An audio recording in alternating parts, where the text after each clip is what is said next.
And good morning, good afternoon. Last night was absolutely nuts. If you weren't paying attention, three amazing games, wild circumstances. What does Saturday, September 27th, have in store for us today?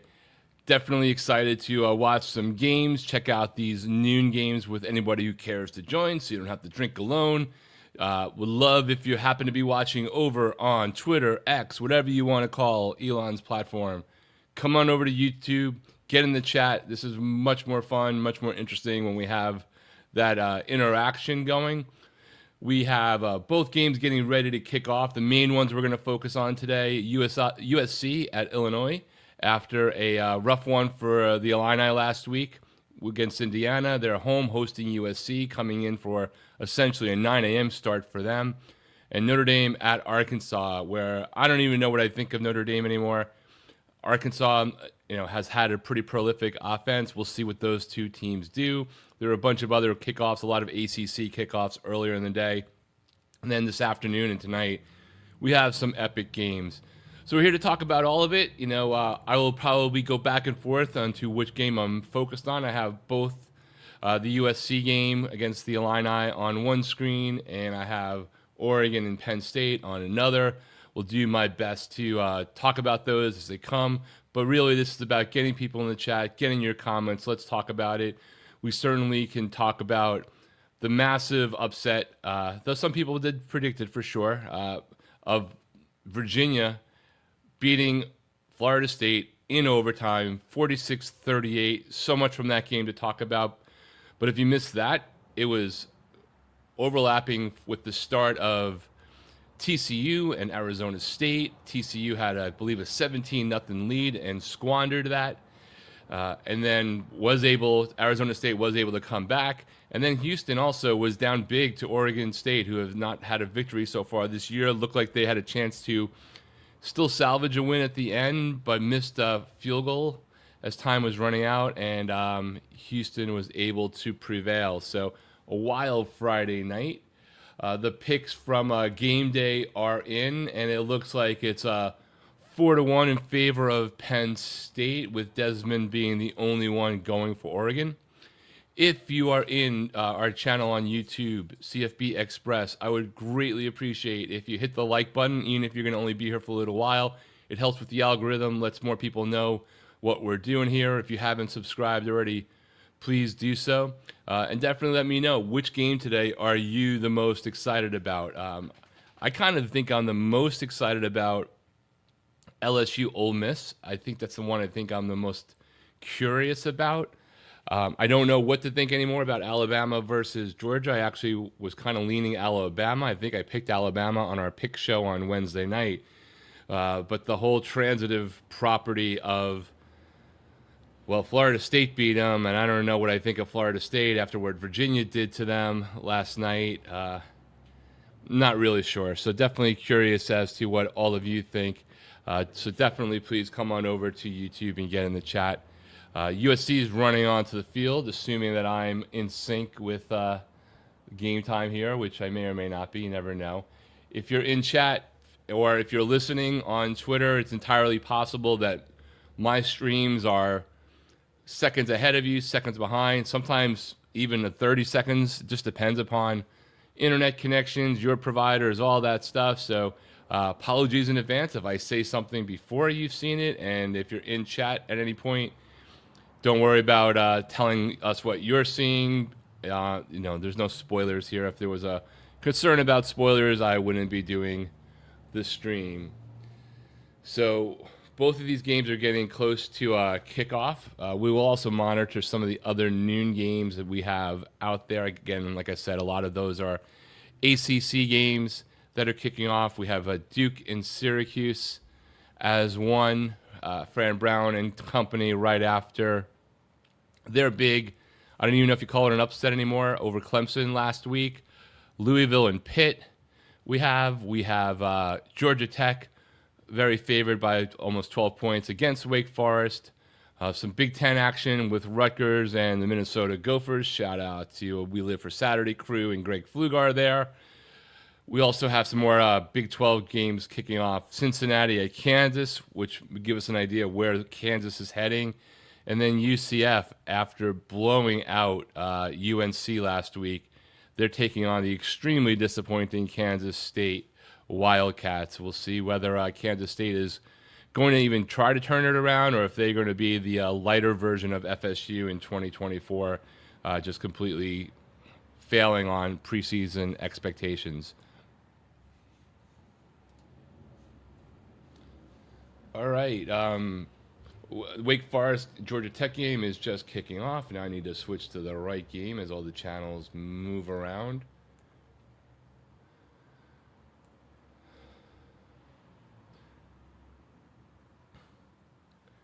And Notre Dame and Arkansas. First play from scrimmage. Arkansas with the ball in their own 25 after a touchback. First pass off the receiver's hands. Would have only probably gone for a couple of yards, but that's the way things go. So we'll see what Sam Pittman and his Arkansas Razorbacks can do. It would be a very big victory for him. He's definitely on the hot seat, as it were.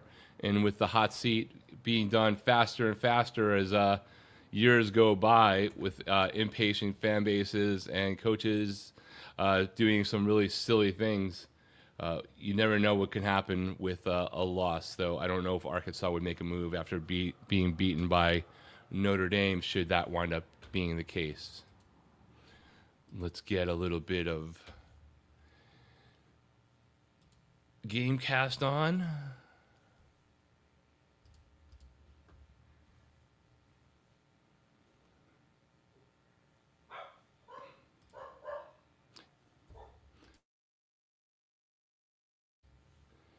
Get this in the right position as well. I'm not sure which one it is. Excuse me for a second as we figure it out.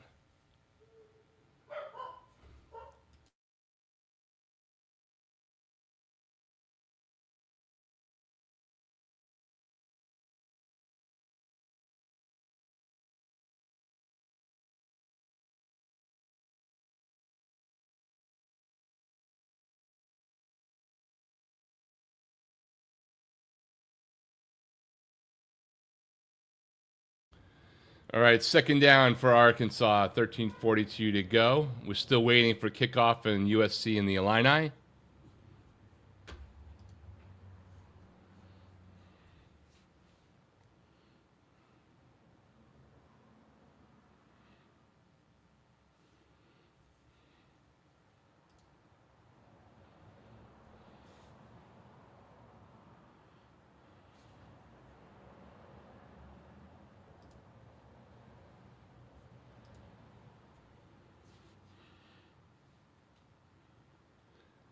Arkansas back to pass, just over the receiver's heads.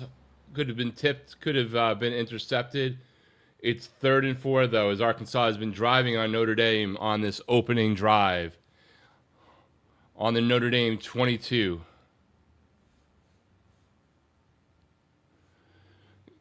Good morning, Ted. Good to see you. As you guys get ready to kick off here. How you feeling about that game, Ted? After last week's, let's just say, not awesome result for the Fighting Illini.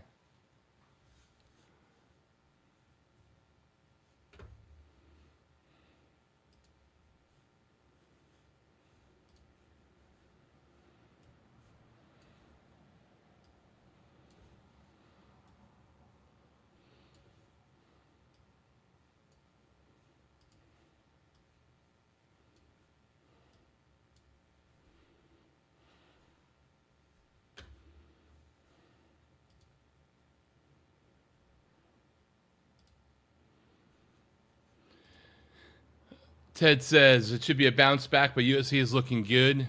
And there are weaknesses. Yeah, I think that's accurate. I'm still skeptical about Lincoln Riley, so we'll have to wait and see what really comes to pass there before I really buy in. I'm not really sure what to think of Lincoln Riley and team yet.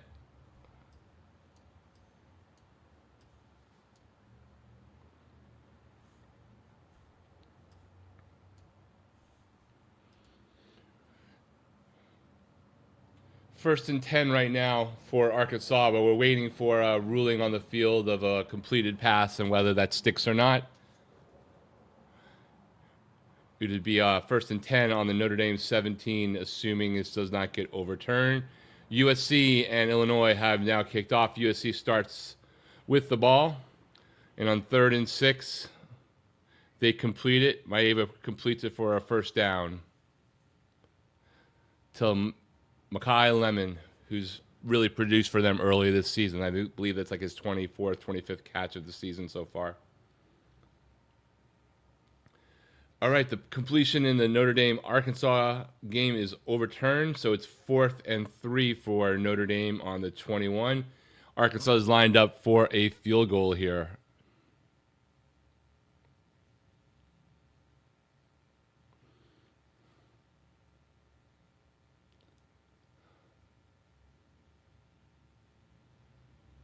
Another first down for USC by Wayman Jordan, another completed pass.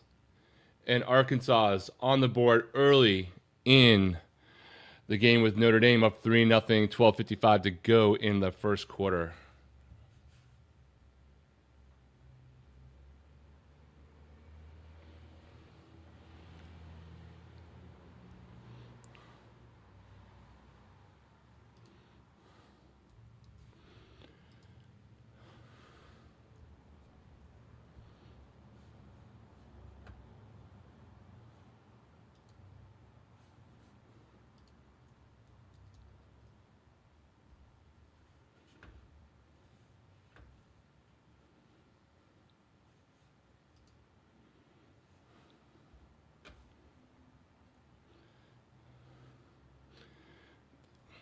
All right, incomplete with 3rd and 10 for USC.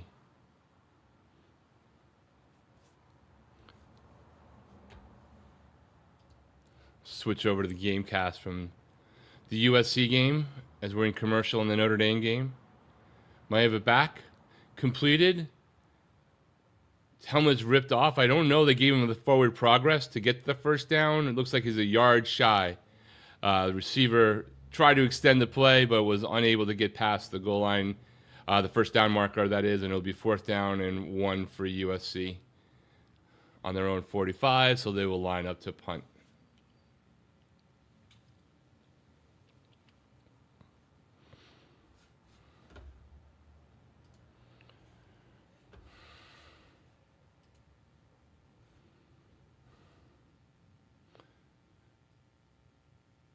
No other scores up yet in the early games so far. It's the only one so far is Arkansas up 3-0 on Notre Dame.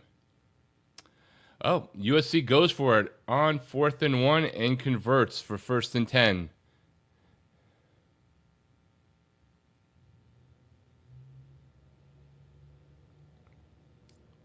Maeve keeps it. Down to his own 49, so they're at midfield, USC.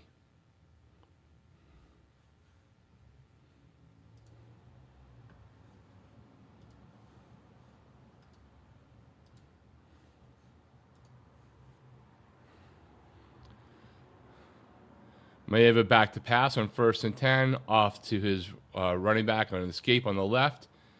And a gain of 12 yards on the play. It'll be 1st and 10 as USC gets into the Illini's side of the field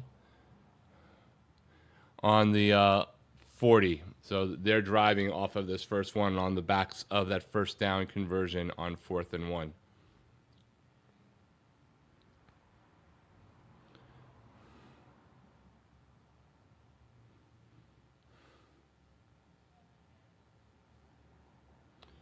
Wayman Jordan runs for 7 yards to the Illini 33.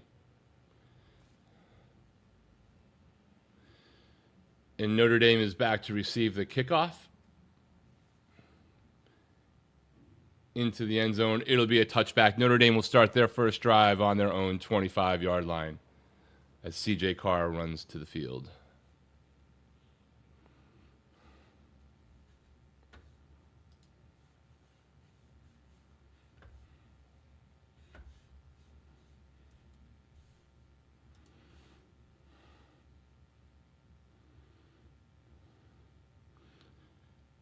Fumble, USC. Illini picks it up, actually fumbles on their way out of bounds, but keeps the ball. Massive turnover.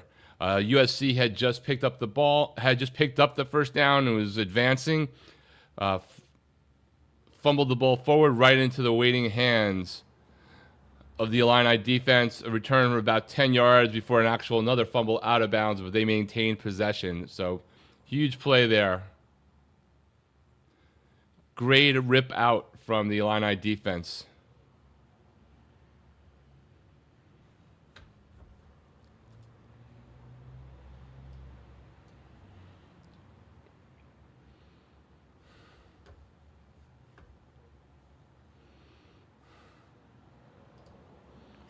All right, we're in TV time out there.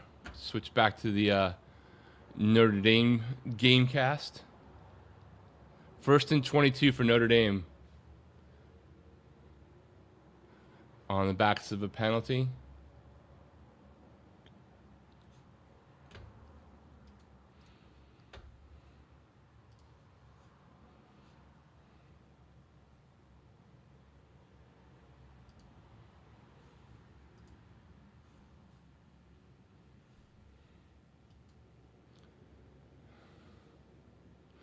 Four-yard run for Jeremiah Love. It'll be 2nd and 18 for Notre Dame.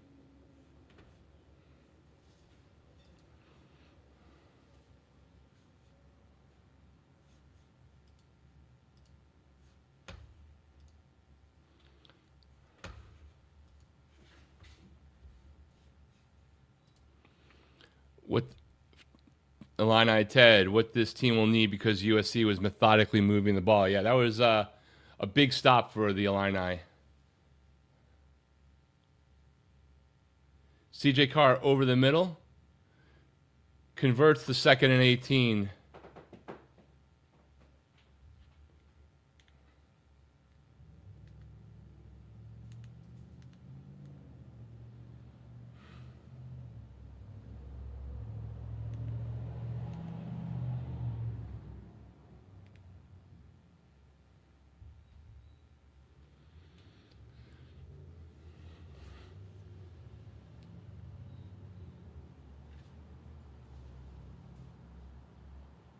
Love up the gut for a few yards. Nothing major there.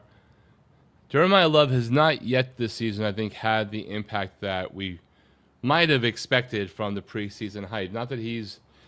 And a lot of that's just in the amount of touches he's even getting.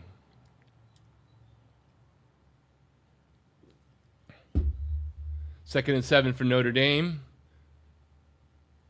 Deep, wide open for Carr. Great way of actually getting Love in the game in the passing game. But there is a flag on the play. We'll have to see what it is. Defensive holding. It'll be declined. So Notre Dame is driving on the Arkansas 34.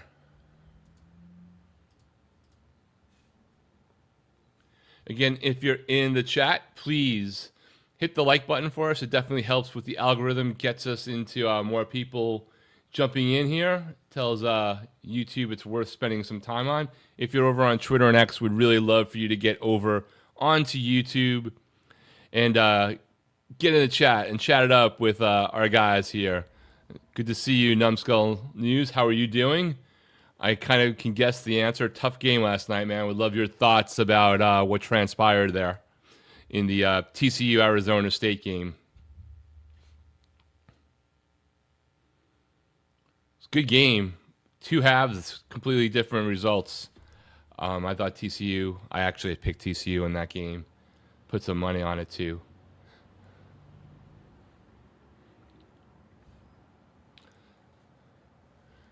All right, 2nd and 10 for Notre Dame.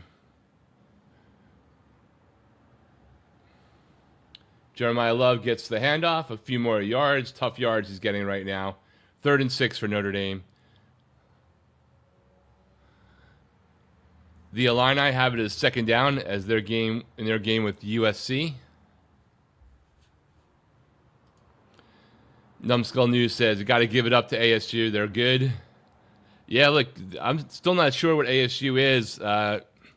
Unfortunately, Josh Hoover had a couple of key turnovers at inopportune times, but it's not just about one or two plays usually in those kind of games, but those were definitely important ones.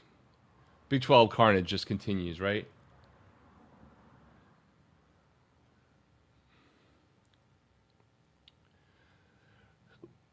Carr drops back to pass.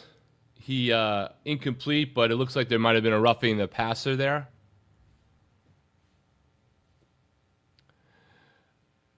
Illini is at 3rd and 2 in their game. Illini Ted says, much better protection. I think the Illini offensive line was challenged this week. Yeah, man, those guys should have been run to death and had their manhood checked after that last game. I mean, that was just a brutal one. Yep, it is a personal foul over in the Notre Dame game, roughing the passer. But there was an illegal man downfield too, so they are going to cancel out each other. Replaying the down.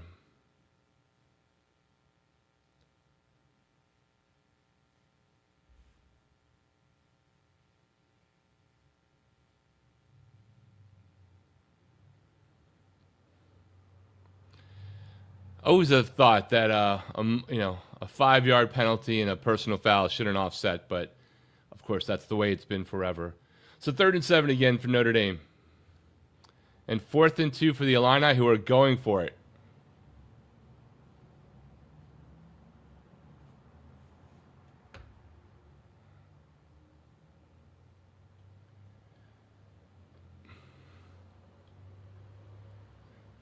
Jeremiah Love around the left side, converts for a first down. And on 4th and 2, the Illini also convert. It'll be 1st and 10 for the Illini.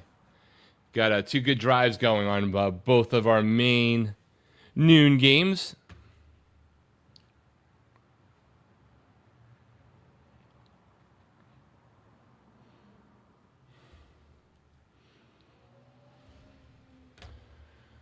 First and 10 for Notre Dame on the Arkansas 16-yard line.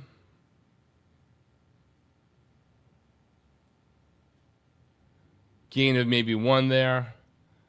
We got a flag in the Illini USC game.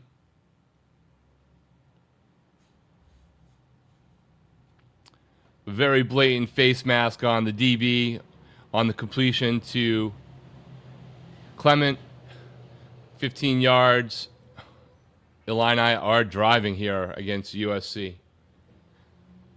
That turnover could have given USC so much momentum if they had scored with this really early start. Illini getting that and taking advantage of it could potentially signal a lot. And Notre Dame run right up the middle, barely touched. Touchdown Notre Dame, 6-3 Irish.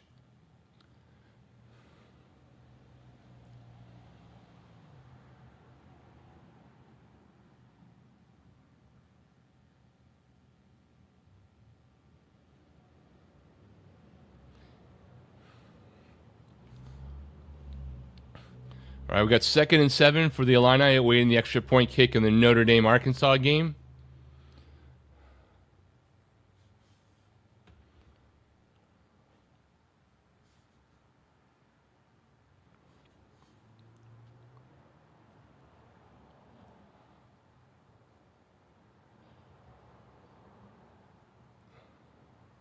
Run up the middle, gain of 4. It'll be 3rd and 2 from the USC 12 for the Illini.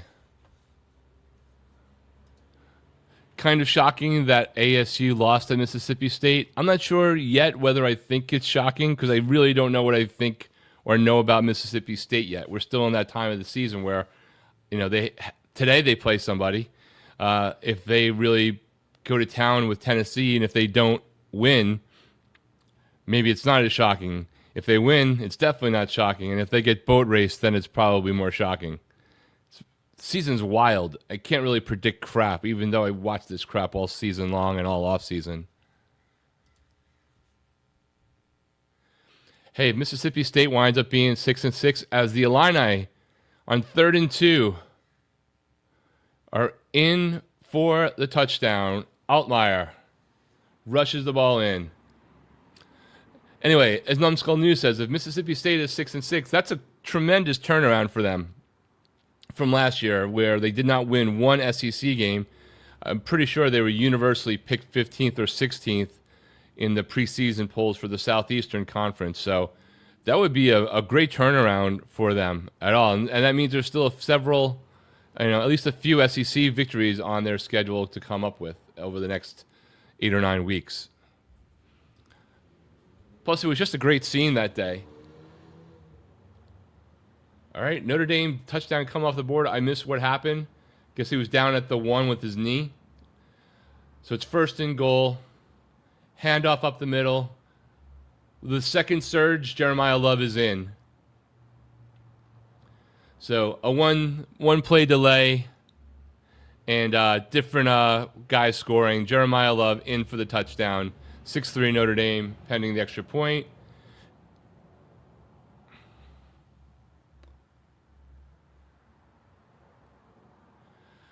Illinois, though, botches the extra point. What's going on, Bert? You can't do that.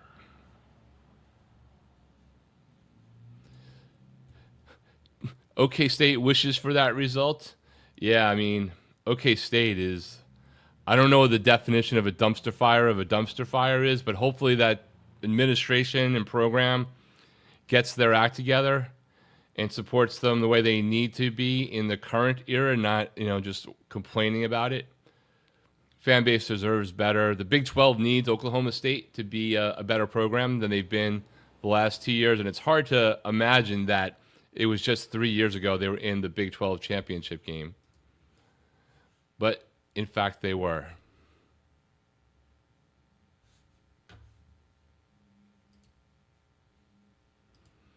USC unabated offside, so they had to re-kick. Oh, all right. I missed that. Apologies. So Illini on the second chance are able to convert the extra point. So we're 7-0. 5:49 to go. USC awaiting the kickoff when we come back from the TV timeout. Both the two main games are in commercial right now. We'll see if anybody else has scored. Georgia Tech, early field goal against Wake Forest, where they are an 11.5-point favorite at Wake Forest.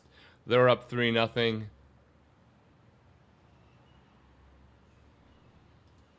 In other ACC games, Duke and Syracuse are tied up at 3. Pittsburgh off to a 10-0 lead against Louisville at home. So Pitt, who looked terrible last week, and Louisville, who many have pegged as perhaps the third best team, prior to the FSU shocking loss last night, which was not so shocking to some, but I was surprised by it for sure, and it was a wild game to watch. Great Friday night. Louisville has the ball. They're down 10-0 with 5 minutes left to go in the first quarter. And let's see some of the other Big 12 games, if we have any action there. Cincinnati and Kansas are all tied up at 7. 4 minutes to go in the first quarter. UCF and Kansas State, no score, 3:26 to go. So a lot of the slate early is ACC and Big 12 games before the SEC and Big 10 Giant games take off. But we have two really solid ones in the beginning here to start off. Yeah, Georgia Tech does look real. They also have, and it's not their fault, they can't complain. They have Georgia at the end of the season out of conference. They scheduled Colorado out of conference, so they have some good P4 games on their out of conference schedule. But they do have one of the best schedules in the ACC this year if you're going to make a run to the conference championship. They do not play Miami. They do not play Florida State. They already beat Clemson. I'll have to go back and double check to see whether they play Virginia, who, came close to beating NC State earlier. That was actually not a conference game. That was a scheduled game to keep that rivalry going when the unbalanced schedules and things of these large conferences took place. So that was an out-of-conference game. But they're really just a play or two away from being undefeated. So props to them on that front.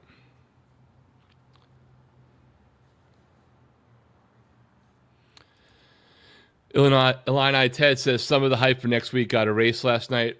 Rock, yeah, in terms of Miami and Florida State, look, it's still going to be a top, I don't know where Florida State's going to fall. I think it depends upon some of these games today, but I'm guessing they're probably right around 20, unless, of course, they knock Virginia up, which is very possible at 4-1.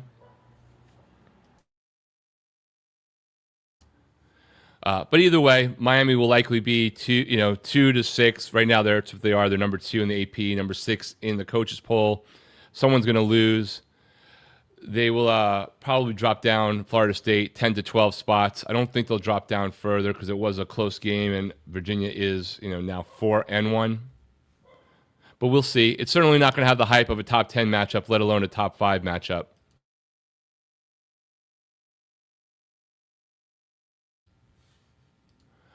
All right, Notre Dame with the ball, 2nd and 6 on the Arkansas 29.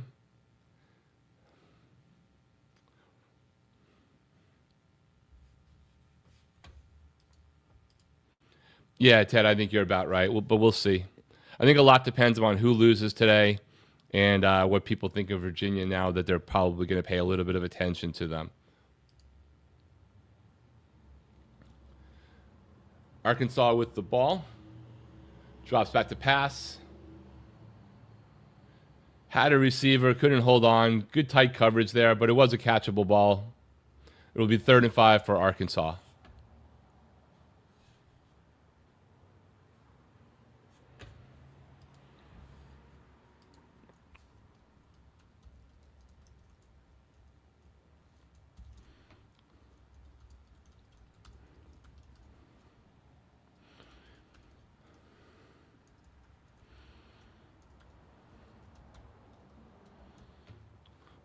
Third and 5 for Arkansas. Back to pass again. Out to the running back over to his right. Hits him in the hands. It was a little bit high, but it was a manageable play. Ball's dropped. It'll be 4th and 5. Arkansas will likely be punting, barring some unexpected trick play from their own 30-yard line.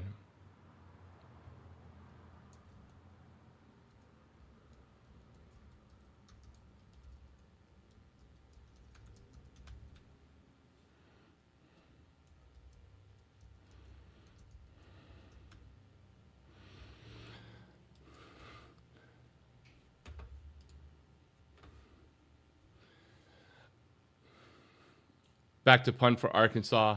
High snap. He's able to handle it, getting it off. Notre Dame calls for a fair catch at their own 27-yard line.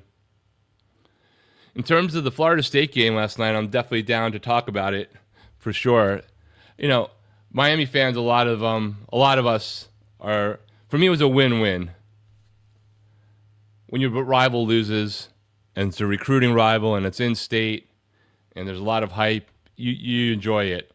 I personally wouldn't have minded having this be. It's still probably going to be the biggest game of the schedule. Next week's schedule is nothing like this week's. The only other game that could potentially be, at least currently, a top 25 matchup is Alabama and Vanderbilt in Bama. But I kind of like the one of the rivalries when you're the one who gives your rival their first defeat, rips their heart out, and then they go on a tailspin for the rest of the season. That's kind of what I was looking for. Trash talking with my nephew who actually goes to Florida State for a week, which will still happen. It just won't be as big of a deal. It definitely hurts the ACC and a quest to get 3 teams in the playoff, which I think was realistic. It still could be realistic. We'll see about that. There's going to be a lot of things that have to happen for that to play in. I think the best scenario for that to happen isn't, but it definitely, I agree. There's a bad slate for the Big Ten. There's been a bad slate for the Big Ten almost every week so far this year. Like most of the Big Ten teams, I'm sorry, they pretty much scheduled really crappily out of conference with maybe 1 or 2 exceptions. Penn State in particular. But I agree with Numbskull News that FSU losing certainly helps the Big 12 in the quest of a second college football playoff team. The ACC had a pretty terrible out-of-conference record, the American Conference so far. There's still some out-of-conference games to go, especially at the end of the season. But the American Conference had more victories in out-of-conference play against the Power Four than the ACC did. ACC right now has 2 or 3 teams very top-heavy.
I said some really brilliant stuff while my mic was off as an emergency truck drove by.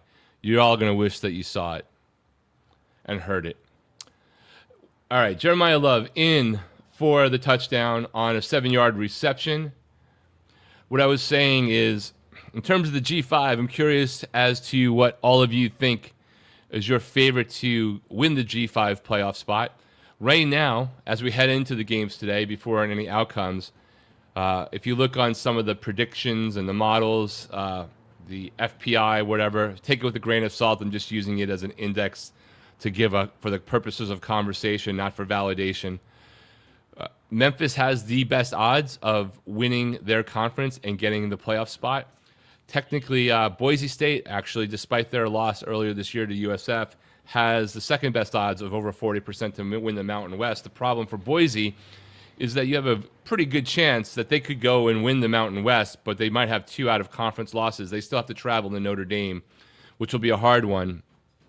So we'll see whether or not they can really pull that off, even if they win the Mountain West. You have a definite possibility of, the American Conference champion, or maybe even somebody else having a better shot of both winning their conference and then getting into the playoff by virtue of their ranking in the College Football Playoff Committee. But I don't think you're at a place on the G5 right now that you can rule out USF. Still can't rule out Tulane. That was out of conference loss to Ole Miss. North Texas actually has a pretty high chance, within all of the teams that are out there in the G5 of winning their conference. So a lot of ball to be played, but I'm curious as to what everyone thinks. Who are your 2 most likely G5 schools to make the college football playoff as we head into really the beginning of the heart of conference play for most teams, with a few exceptions? Yeah, next week's schedule is not good. I mean, there's no such thing as bad college football, and weeks like next week are where you often will have wild outcomes happen, but not really ideal. The best games on the calendar right now on paper are Alabama, Vanderbilt, and Miami and Florida State, despite Florida State's loss. Agreed, which is why I'm excited about your future series with Missouri, even if we lose every one of the games. Yeah, Notre Dame, Arkansas cannot afford to fall behind Notre Dame. Notre Dame needs a statement victory, I think. Numbskull's got Memphis. Hear me out of this on this out-of-the-box pick, G5 pick, Navy. Yeah, Navy's definitely still there. I mean, they were in the running last year. They were pretty, up in the standings. I mean, they were if I'm not mistaken, they were ranked in the top 20 on the AP poll as we got towards the end of the season, and then, blew it away there. But I can totally see that happening. There was a post by Tony Altimore, not necessarily about the G5, and I know there are people who do not like his content and his posts, but some of the statistics are kind of interesting. But he did have an idea, and if I can remember, I get a second, I'll pull it up, that I thought was really interesting, which was basically within the Power 4 conferences, potentially swapping games to keep rivalries alive and have them as out-of-conference games that actually replace games in the conference and count as a conference game. So, for example, you could have Kansas and Missouri play, and instead of Missouri playing whatever random, not even protected rivalry game, that game happens instead. But it counts as a conference game because they're all doing it equally across the board. And I thought that was a pretty interesting approach, like thinking out of, since it's coming to my mind because Ted talked about thinking out of the box.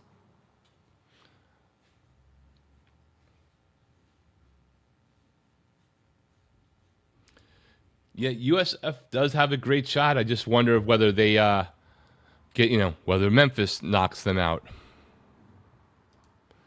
If Navy beats Notre Dame, yeah, that's also why I'm very curious about the USC game, because Notre Dame has to be the biggest fanboys for USC.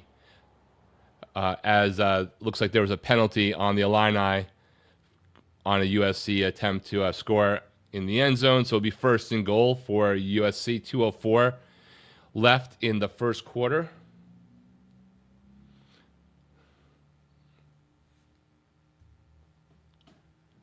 Handoff up the middle. Let's see the call. Looks like he's going to be down at the half-yard line.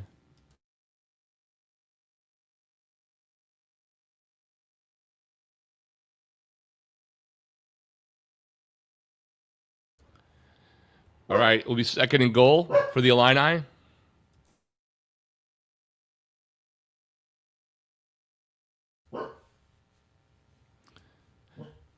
Well, you don't think the media partners want to share conference revenue that they pay for, but if you do it in matched pairs, one, if it's SEC versus ACC, ESPN's going to get it anyway, right? Or depending upon which Big 12 slate. And if it's a Fox versus ESPN thing, if you do it in pairs, 1 year you get the game, 1 year you don't. But if you wind up getting games that draw, instead of 750,000, 1.5 million, you get 3.5 million. And next year maybe you lose one of those games, but it's substituted by another game in reverse. You come out ahead. USC in for the touchdown. Wayman Jordan 1 yard run. Extra point is good. So we're all tied up with 1:22 to go in the first quarter in Champaign.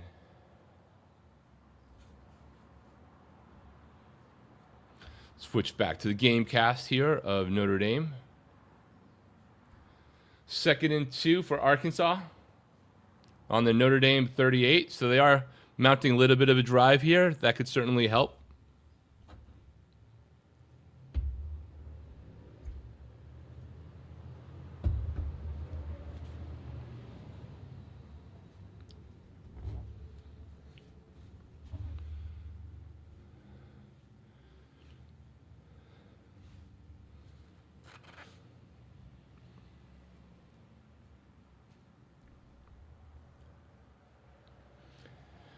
Mike Washington Jr. for Arkansas, 14-yard run. But we have a holding penalty on that as well.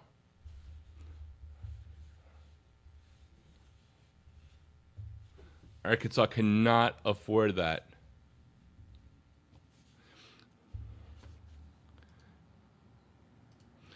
SEC gets better ratings than the Big Ten, not such a good deal for ESPN. But it's not about whether the average game, it's like what a substitute game does. If you put a rivalry game back on, and it draws more than that team would normally get, then you're okay. It really depends upon the matchup, right? The 10th best team last year in college football drew 4.3 million. 8 of those 10 were SEC schools, right? So, but that means you still got another 8 that are well below that number. And if they're losing a rivalry that draws 3 or 4x their normal because it gets them onto a network versus the Big Ten network, the ACC network, SEC, there's probably, you have to model it all out ultimately because no one's going to want to lose. But I think it's more likely that everybody can win.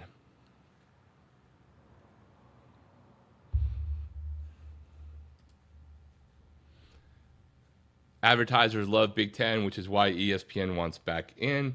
Yeah, I mean, it's not coming from, this was just a theory from Tony Altomare, again, who just does a lot of those charts. And again, I know some people can't stand them. I can't stand anybody that ever talked to Genetics 56. Fuck you if you're watching Genetics. Feel free to go tell them I said that. But it's just more of the theory. But to Ted, your point, it's not all people count the same to advertisers. It doesn't mean anybody's better or worse. It just means there's different macroeconomic things for different audiences and different locations for different brands that are targeting different people. So there is some value there too. But then again, please don't make me watch Northwestern versus Purdue, at least not yet.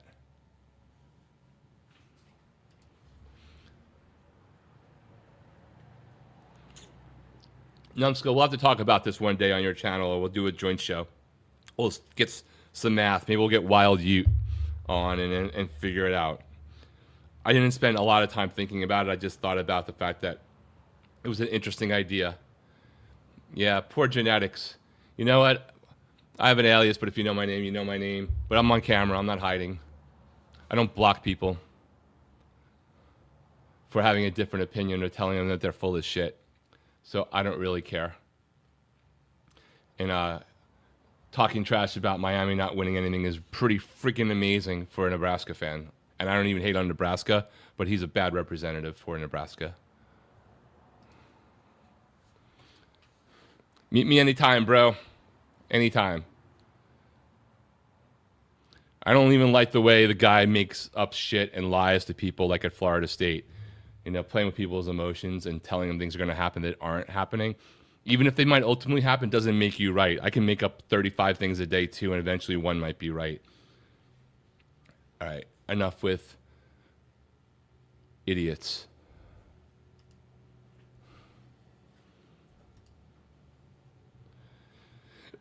All right, back into the Illini game. Let's switch over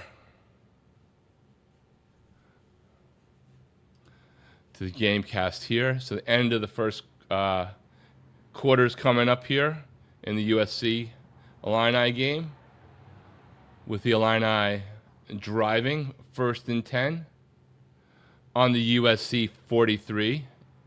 And with that, we are at the end of the first quarter.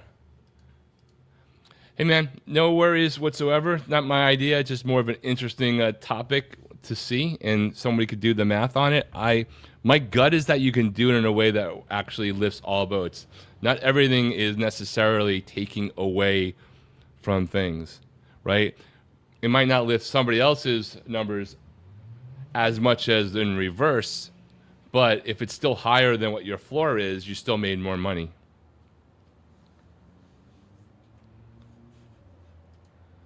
Illini looks back to being the ranked team we didn't see at all last week. Yeah, I watched the condensed highlights because I was down in Miami last Saturday. Last second decision to go and see Miami and the Gators, hang out with Flo and the General, my partners over here on the channel, for the first time, because we met via various football communities and been talking for a while, but hadn't actually been down to Florida for a game in a couple of years. So I didn't get to see that game live. I just saw the numbers coming across and being utterly shocked. I want to say I picked the Illini in our pick segment the week before. I was great on over-unders last week, but I was dreadful on against the spread. Looks like Arkansas has negative 3 points with the football symbol. It does, actually. That's a bad design flaw from our friends at ESPN. Speaking of people that who have some challenges there, Sam Pittman's doing his post first quarter interview. I'm not hearing what he's saying, but he should say, "Please don't turn this into a 56-12 route at home," with a big Walmart logo on the stadium sign behind him. All right, Arkansas. Quarterback keeper. I'm not sure if that was designed, broken play, or what have you. Just a half-yard shot. It'll be 3rd and 1.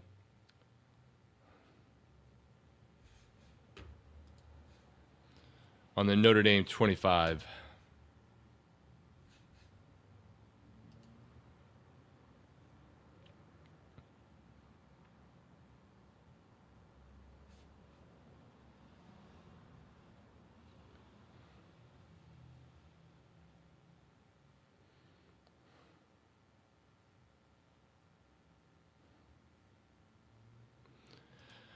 First down for Arkansas. They convert on 3rd and 1. Ted says, "You probably want Fickle to lose forever, Wisconsin, but were you surprised they didn't make a move?" I'm not surprised they didn't make a move, because I'm surprised that how bad the buyout number is and whether Wisconsin wants to do it. But, you know, I hope for people that I become friendly with, or actually I have some friends who went to Wisconsin. Like, I want to move off of hating Wisconsin and just reverting back to I can't stand Notre Dame and Florida, and I really don't like Florida State, but I at least have begrudging respect for them for never hiding from Miami through all these years, and I'm aware that the shared history built both of them. But Wisconsin, like, it's just from the program and from Luke Fickell aside, because I know what the receipts are. Like, I literally know the hypocrisy involved at Wisconsin about their accusations. I'm fine for him to stay and suffer, but really, that's not even. I don't even think Luke Fickell's the only one making that decision about the lawsuit against Miami. As Arkansas runs the ball up the middle, gain of about 12 or so, there will be first and goal from the 2-yard line. Luke Fickell, I think that Wisconsin just needs to decide they want to play the kind of football that Wisconsin should. Right? That's the issue. He tried to bring in a new system, which didn't take advantage of leveraging what the hot part of the recruiting grounds would be, and not that you weren't going to go out of state, and not that they didn't need to modernize the offense, but it's not working. It's really not working for them. The program is supposed to be a top quarter of the Big Ten, in my opinion, and right now they're a bottom quarter under Luke Fickell. It's just not working.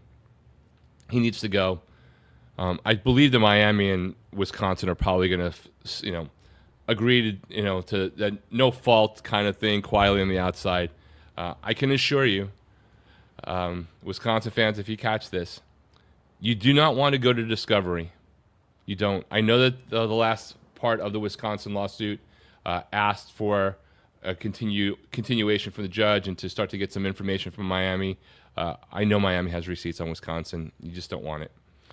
Let's just settle it and move on. The thing I will say is thank you, Wisconsin, for the development you did on Xavier Lucas. If you watch a Miami game, you'll almost never hear his name mentioned, which is a good thing. Dumb move for Fickell, I agree. Third and goal for Arkansas with Notre Dame. The bigger issue to me is Alvarez calling out his own fans. Yeah, there's a lot of people doing a lot of stupid things right now. That's one of them. I think that, let's see if Arkansas is in. Can't tell. We got to wait for the ref call here. And we still don't have a signal other than from the Arkansas player in the on-screen. Yes, Shaq McRoy, 1-yard rushing touchdown. Arkansas closes the lead here. The issue with other schools, Virginia Tech, right now, where you fire your coach, which was necessary. Brent Fried, he needed to get fried. The program was going south, and that's a proud program that has expectations and should do better.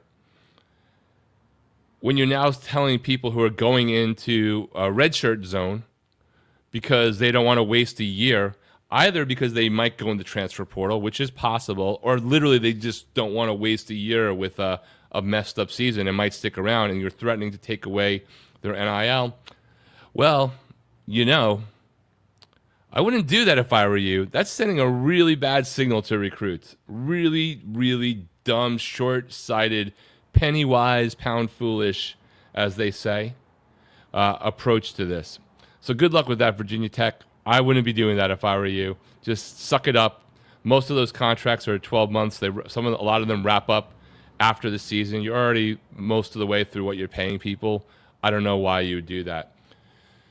We have in the Illini game, we're now at first and goal, so let's share that tab as the Illini are driving in USC territory.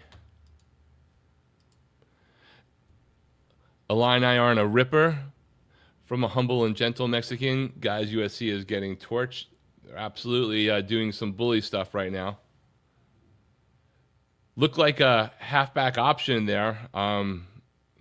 From what I just saw as Illini, little pitch out to the right. It looked like a hesitation to me, like he had an option to throw. Nothing was really open. Maybe that was just my interpretation of what we saw. It'll be second and goal for the Illini.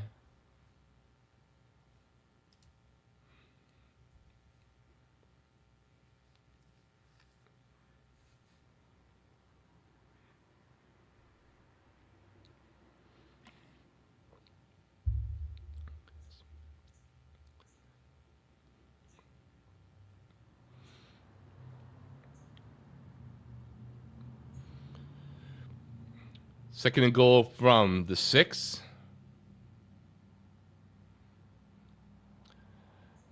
Looks like Illini called a timeout to avoid a delay of game. And with that, they're going to take a TV timeout. So both of our main games are in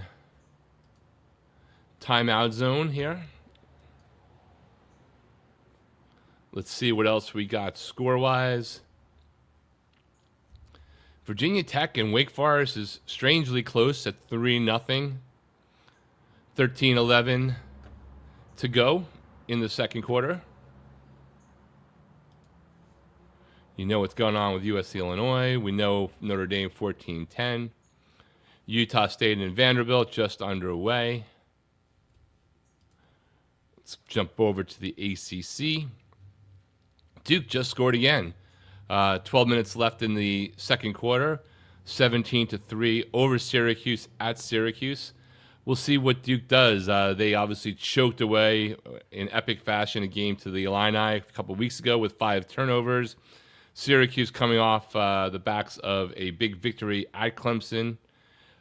And, a lot of Fran Brown love. I really don't like Fran Brown. I think he's a good coach, but I don't really like him. He's kind of in the Kurt Cignetti crowd for me. But down 17-3. Louisville is down 17-0 to Pittsburgh, which is surprising, though they are 3rd and goal at the Pitt 1. So we'll see what happens there. We're back now with the USC and the Illini. 3rd and goal, 11:15 left to go in the second quarter.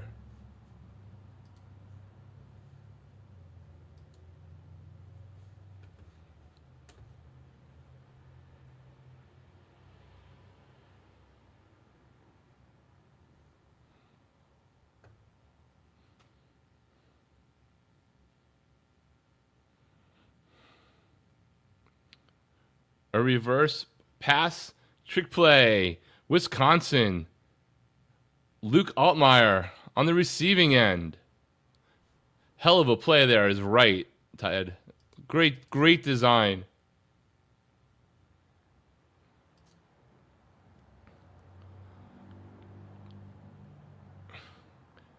And it looks like we have a roughing the passer as well against USC.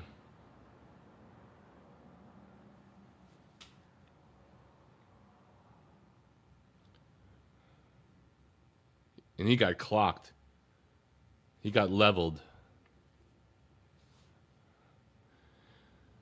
Hank Beatty, wide receiver, with the touchdown pass to Luke Altmaier.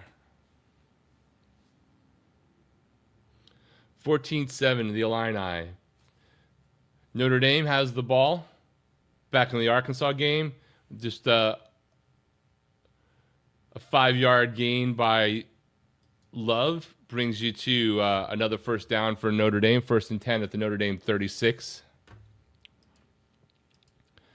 Beatty did some QB in high school. Interesting. Well, he definitely looked like he had some touch on there, but also Altmaier was pretty wide open.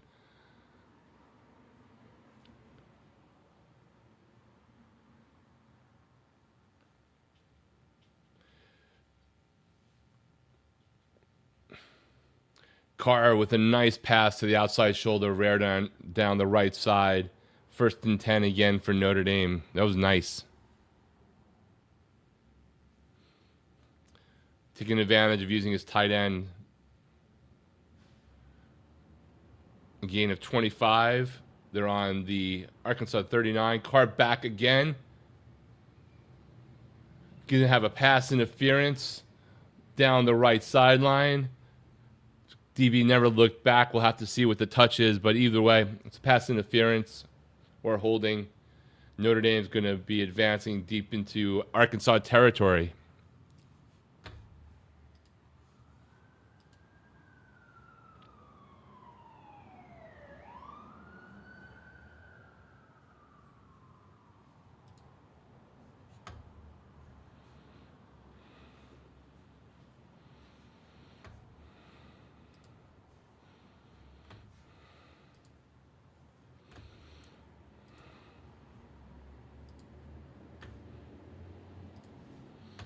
All right, let's post a little bit of a poll. I'm curious as to what you guys think on some of these games later on.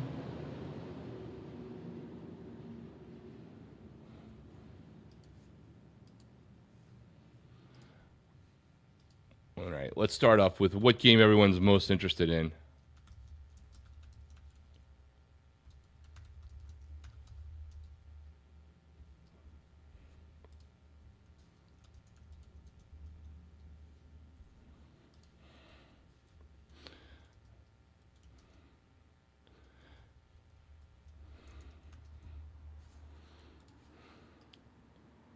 Notre Dame handoff again. Looks like Jeremiah Love. Nope, not Love. Sorry about that. Price with the handoff. Gain of a few on that one.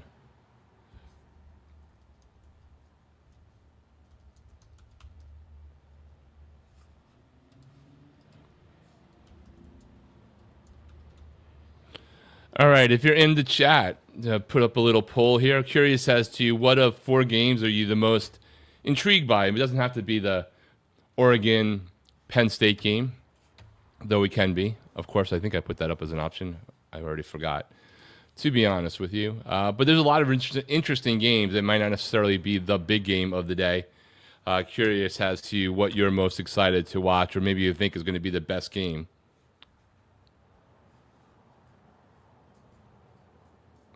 And if you are over on Twitter, X, following my handle, following CFB Express, jump on over to YouTube if you got the ability.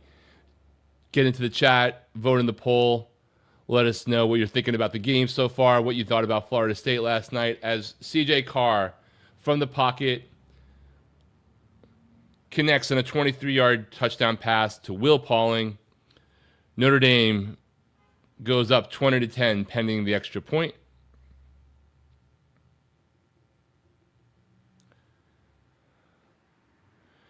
Back in the Illini USC game. Delay of game on USC. I don't really understand. You have 37 coaches on the sideline. When you see that clock running down, you have 3 timeouts, 10:44. You can't take those penalties. You're supposed to have somebody backing you up. Let's see. What did I typo? Hold on.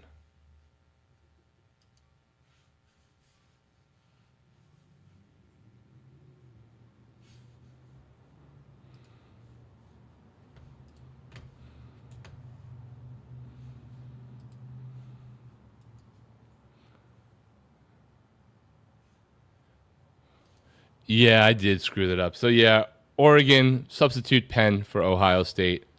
Multitasking in live chats sucks. Numbskull knows, you know, right?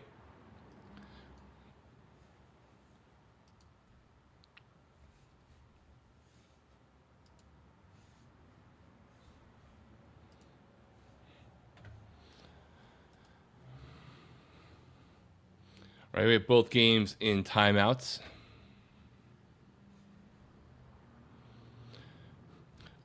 So we're in a little bit of a TV lull here. Want to hear your comments. Tell me what you thought about the Florida State-Virginia game last night.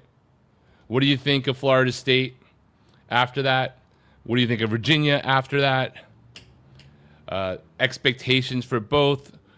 2 good teams. Not sure what you think of either of them. I definitely want to get your commentary there on what you saw in that game last night. And then we'll talk about TCU and Arizona State a little bit later on.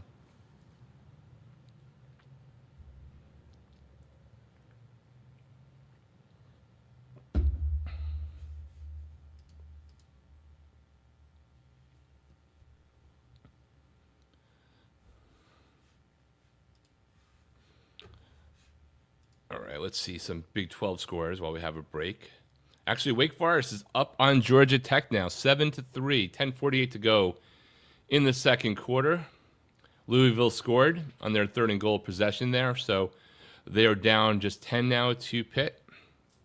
ACC might be a mess. Maybe everybody's going to be a mess this year. Cincinnati up 17-13 on Kansas, in Kansas. Wouldn't have called that Kansas State, they're up 9-0. I guess they just scored a touchdown, rushing touchdown for Kansas State. Joe Jackson up the middle for a yard. So Kansas State about to go up 10-0 on UCF. So, at least in the first half here, Kansas State's showing some fight. See if that sticks, if that holds. On the Big Ten, Rutgers and Minnesota are all tied up. Thoughts and prayers to Greg Pflugar and crowd. We live for Saturday, guys. Tough game. Minnesota's got the ball, though, so hopefully for those guys, good things happen, or Greg's going to be a cranky guy. I do know that Peek Around the Corner is going to be doing a watch party this afternoon, assuming Greg doesn't get too pissed about what does or does not happen in the Minnesota game. Let's see if there are any SEC games of note that we aren't paying attention to. Vanderbilt's down 7-0 to Utah State with 3:20 to go in the first. So, it's early, but there's some, interesting results. Nothing that I'm going to switch games for. But if, one of these games gets to blowout territory and another one becomes more interesting, we'll definitely flip up what we're focusing on. But for now, we're going to continue to focus on the two bigger games on ABC and Fox that are starting off the day.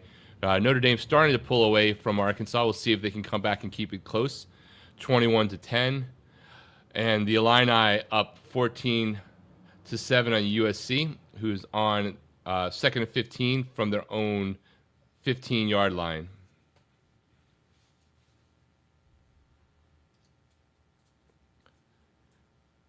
Great reception for USC. Surprised he was able to hold that ball. Deep, the defensive guy picked him up right away, flipped him over. He held on to the ball. Good clean tackle, but in midair, so he took a little bit of a ride.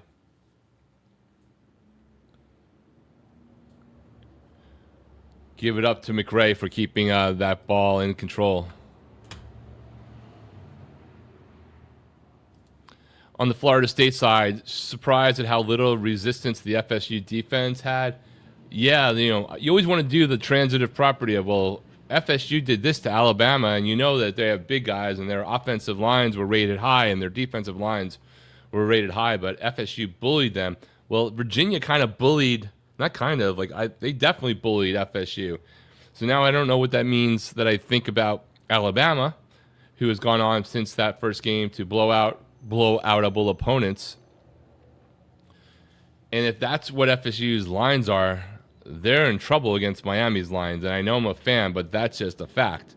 But rivalry games are always messed up. You never know what's going to happen in those. Deuce is a dude. He's definitely making some money for himself transferring over.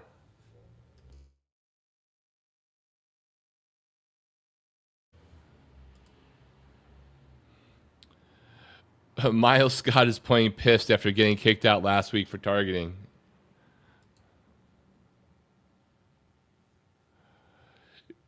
Flag on the play. USC scored there, but a flag, so it'll be second down again for USC.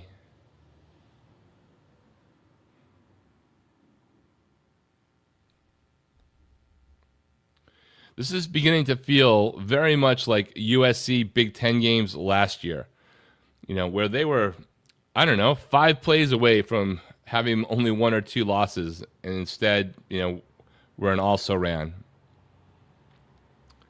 And Illini definitely showing way more fight than they did last week against Indiana.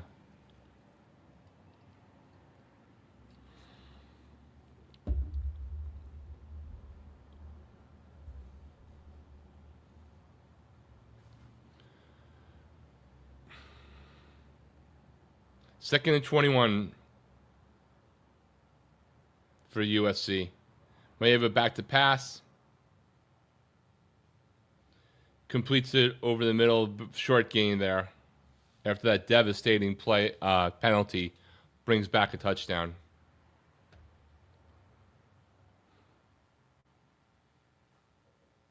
Third and 15.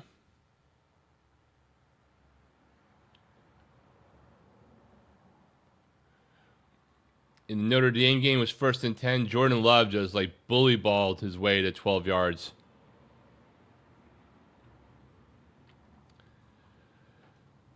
The Illini cannot give up 3rd and 15 conversions, but they just did. Maeva over the middle, another great catch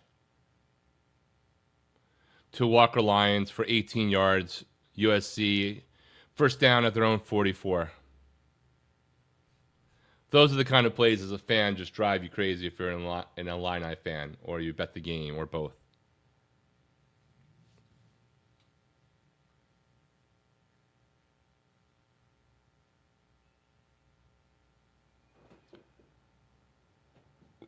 USC run around the end.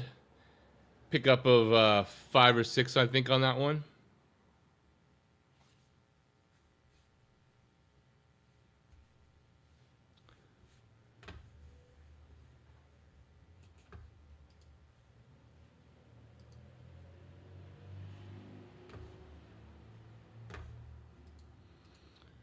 That soft zone won't give up many big plays, but it will allow those ones. Yeah, and they just did it right now.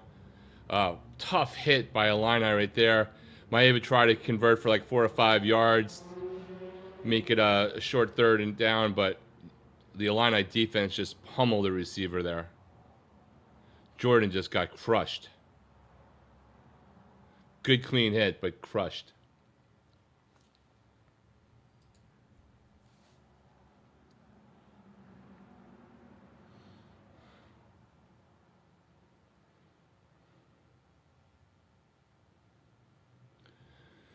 Timeout in the USC game. Let's flip it back. Notre Dame driving again. 1st and 10.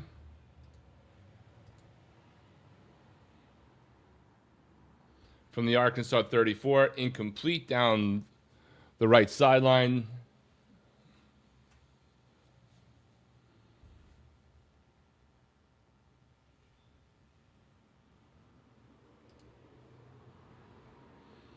CJ Carr is 9 for 12, 170 yards so far.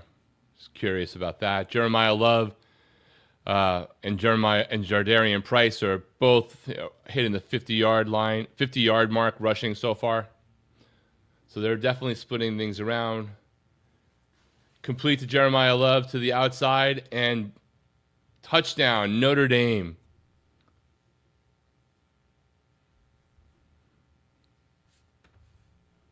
"34-yard touchdown pass. CJ Carr to Jeremiah Love. Kind of walked that one in, man. They're getting the ball to Jeremiah Love in a way that they probably should have been doing more thoroughly in their earlier games this year against Miami and Texas A&M.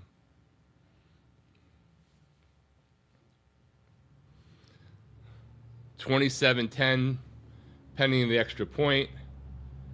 The screen backwards across the field from CJ Carr. Jeremiah Love basically goes in untouched with one move. All right, 28-10. Notre Dame, 6 minutes to go in the second quarter in Arkansas.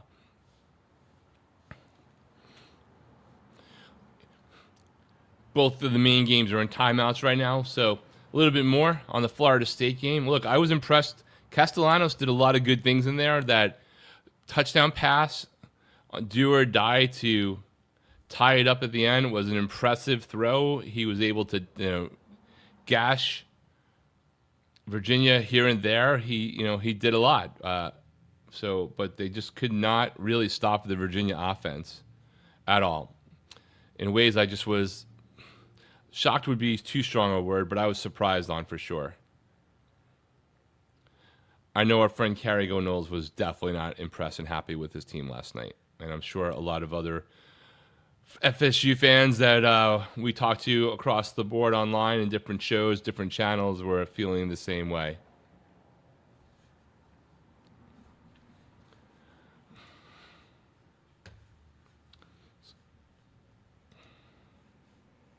Still think it's going to be a big hype week, just not as big for Miami, Florida State week.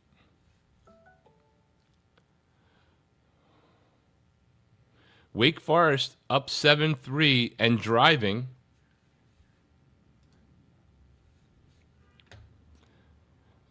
At the Georgia Tech 27.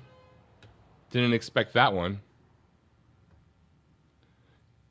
Vanderbilt is tied up now with Utah State, and USC and Illini are back from TV timeout.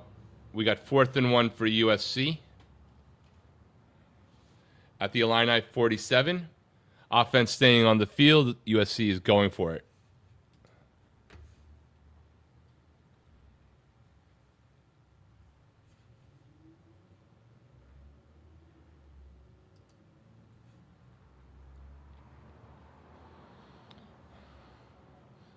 Tight formation. Quarterback sneak. And he's got it. Just got it, but he clearly got it. So it'll be 1st and 10 for USC. At the Illini 46.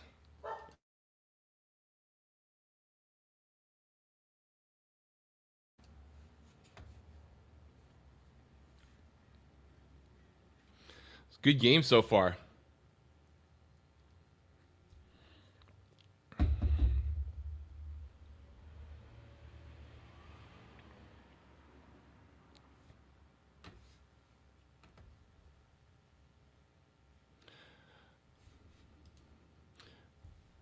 What's up, my man? Arkansas has no pass rush. I got a few seconds on you with USC. Yeah, it's the way it works. The game's cast is streaming faster for me than the game. It's okay. Nothing shocking. I can handle getting seeing I'm behind the world 15 seconds and seeing what's going on, so feel free to comment. Again, if you're in our chat, please like this stream. Let YouTube know to get more people in here as the time goes by. Greatly appreciated. If you haven't subscribed, please consider doing so. We're like 150-ish away from being able to monetize the channel, and we ain't going to get rich off of it, but it will pay for some of the costs that Flo and I have of running the channel. So if you could do that for us, we'd greatly appreciate it. Hit the notifications so you know when we're coming on. We will be on Monday night at 8 p.m. Eastern with our Aftermath show. We wait 2 days or so to do our reactions. That way we can see what injuries happen, see what the polls happen. Flo likes to watch tape, but we've been having fun going through that. And I'm sure with these games this week, Friday night alone will give us more than enough stuff to go into. All right, we got 3rd and 6 for USC. At the Illini 42, Maeva's back to pass. Steps up into the pocket. Incomplete. It's far enough for 1st down. It'll be 4th and 6. They're kind of in no man's territory here.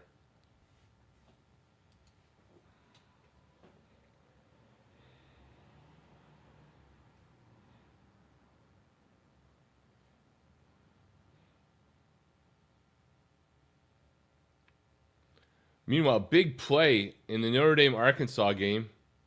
Caught the tail end of it as I was waiting for to see what USC is going to do here on 4th and 6, and they are going for it, at least lining up as if they are. Maeva back to pass. He's got a lane. Broken up by the Illini. I think Maeva could have actually taken off on the ground and gotten it, but either way, the Illini defense holds. Turnover on downs. Illini taking over, I believe, at their own 42 or so. Good stand. Meanwhile, big play for Arkansas.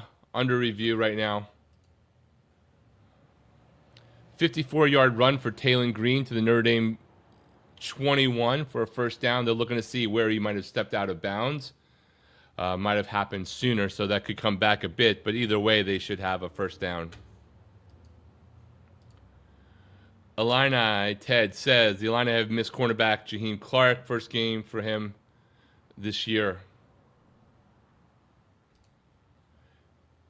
Oh, that's interesting. UCS quarterback was knocked out of the game. Ja'Cory Brown is playing. Ja'Cory Brown, former Miami Hurricane.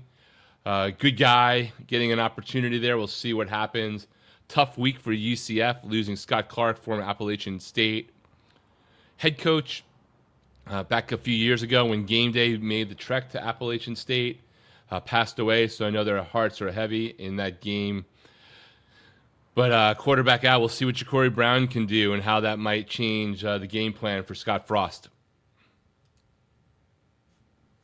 Thanks for the update there, my friend. In the Notre Dame Arkansas game, the ball spotted at the 21-yard line, but they're looking to see whether there was a blade of grass distance as he ran down the sideline. The Illini have the ball. It's 2nd and 1. On the USC 43 now with the 1st and 10 after that conversion. 3:45 to go here with the Illini. They can put up 3, let alone 7, maybe go into halftime with the lead at 17 or 21-7. It's going to be a very tough one for USC to come back from.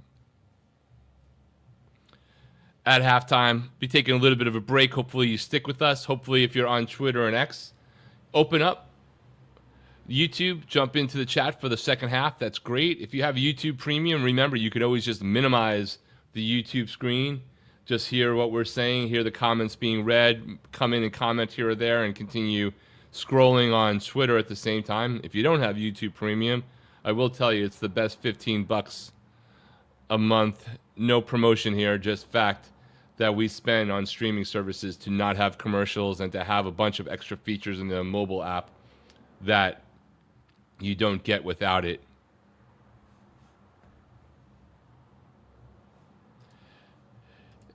Hey, Antoine, I have Ohio State twice in the poll. Yeah, unfortunately, I can't edit it. I meant Penn State. Hopefully everyone knows that because you're all college football psychos like myself. So voting in either way. It's Oregon versus Penn State, not Oregon versus Ohio State. The dangers of multitasking while you're trying to live stream and have 2 other screens besides your computer screen live. So, but that's the game. Oregon versus Ohio State is actually the Oregon versus Penn State. Just looking to see what game people are most excited about. We'll take some predictions later on in the game. 3rd and 4 for the Illini. At the USC 37. Takes us to the 2-minute timeout. Meanwhile, Notre Dame, Arkansas 28-10. 4th down for Arkansas.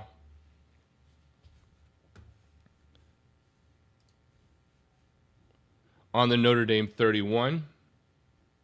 Quarterback keeper really went nowhere on that play.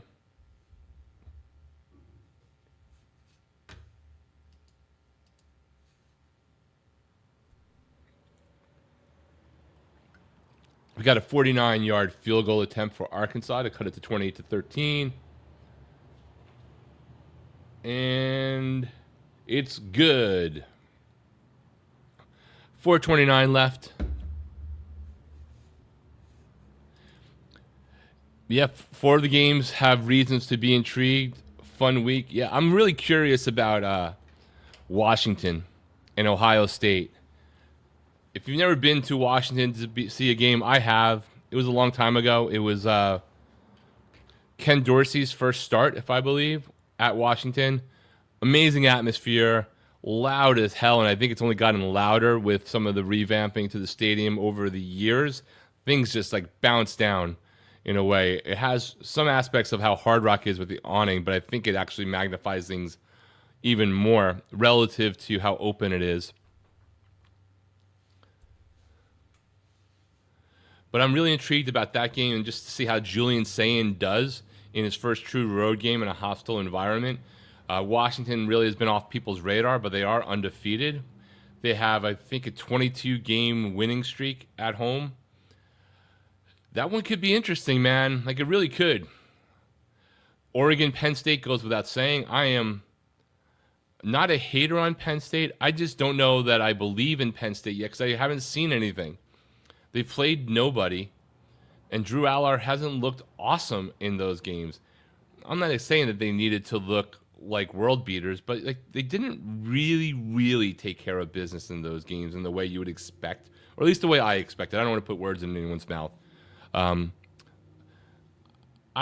picking Oregon in that game straight to win, let alone cover. But I don't really know. The whiteout effect at Penn State at night is impressive, and you know, Penn State can show us something here for anyone who's a doubter like I am, but obviously a lot of people are not. They're highly ranked based off of what they returned, some of the things they did in the portal. Alabama and Georgia. I was leaning Alabama. I picked Alabama on Wednesday.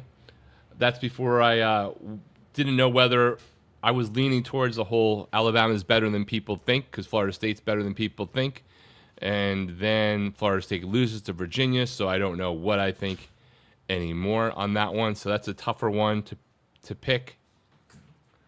And LSU Ole Miss. LSU is likely missing their leading running back, which certainly is going to hurt.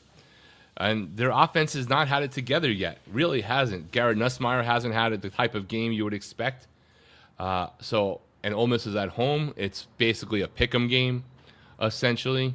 I'm leaning towards Ole Miss there, but man, those games are super interesting. And there are more as well. Penn State has either been showing nothing because of bad competition or they aren't nearly as good as the hype. Yeah, I'm right there with you, man. I'm of the mindset right now that the best Penn State quarterback is playing for Missouri.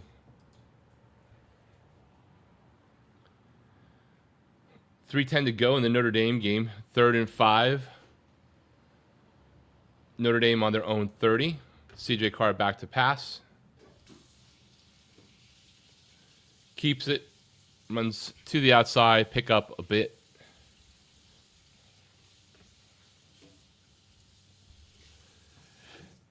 Antoine Johnson. Yeah, you don't trust Drew Aller. I don't trust Drew Aller. I need to see it. I think it's possible. I think the talent is there, but talent doesn't really get you anywhere. Missing their tight end from last year is big. They went into the portal, got some wide receivers, but it remains to be seen if they are able to do what they need to in that game. I think Oregon is a very talented team, has the things going on. Moore is playing great at quarterback. Thanks, Terry. Appreciate it. The whiteout night game at PSU is a brutal place to play. I've been there. I've been to a game there. Yeah, I have not gone to State College yet, but it's always an impressive atmosphere, especially in the whiteouts.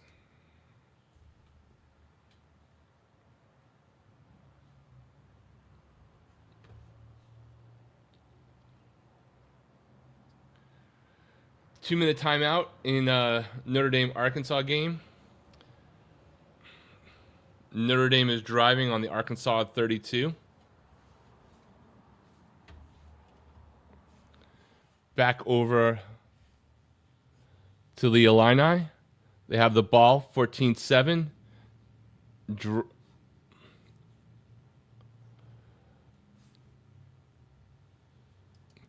The last completion is ruled incomplete, but should be overturned. So we have Fox analyst Mike Pereira in the command center. I'm not listening to the audio, so feel free to tell me whatever they're saying because I can't hear it. Looks like to me he got 1 foot down, the toes there. He got the ball. That ruling seems like it'll be overturned.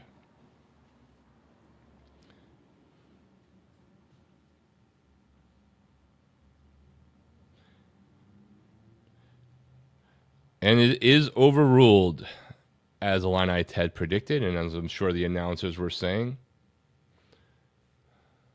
So it'll be 1st and 10 for the Illini, driving down with just under 2 minutes left to go. They got 2 timeouts left on the USC 31.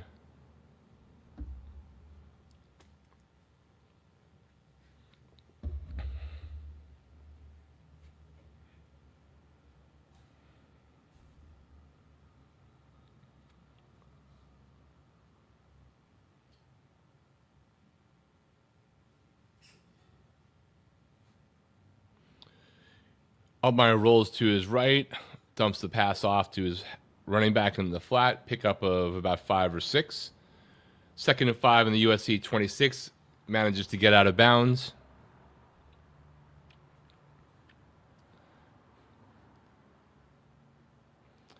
Ted, who received? I can't remember. Who's getting the ball when we come back out of halftime in the USC Illini game?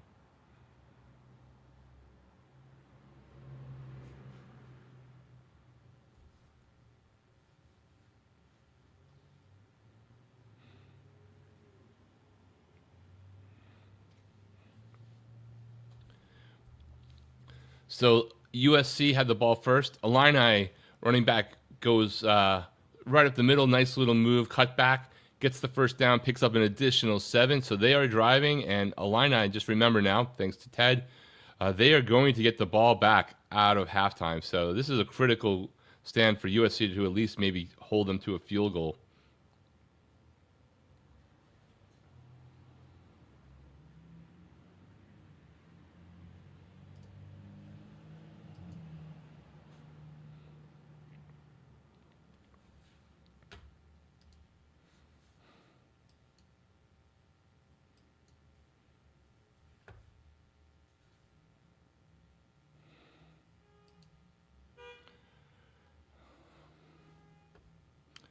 Luke Altmaier keeps it, 5-yard run down to the USC 9, stops the clock again, 1:06 to go.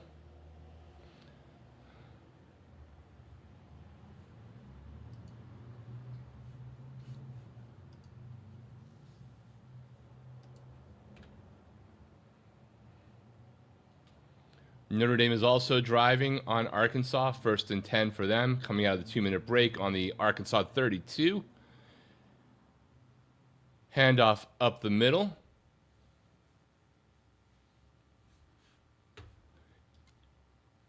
Jadarian Price, a gain of 8 yards, 2nd and 2.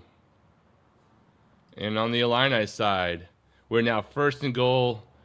Ball on the USC 3, a 6-yard run from Caden Fagan.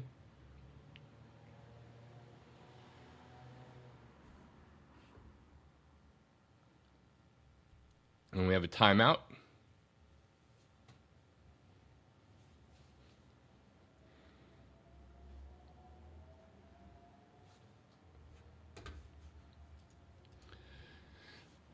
Illini Ted says this has been an almost perfect end of half possession. Absolutely. They're running the clock down, taking their time.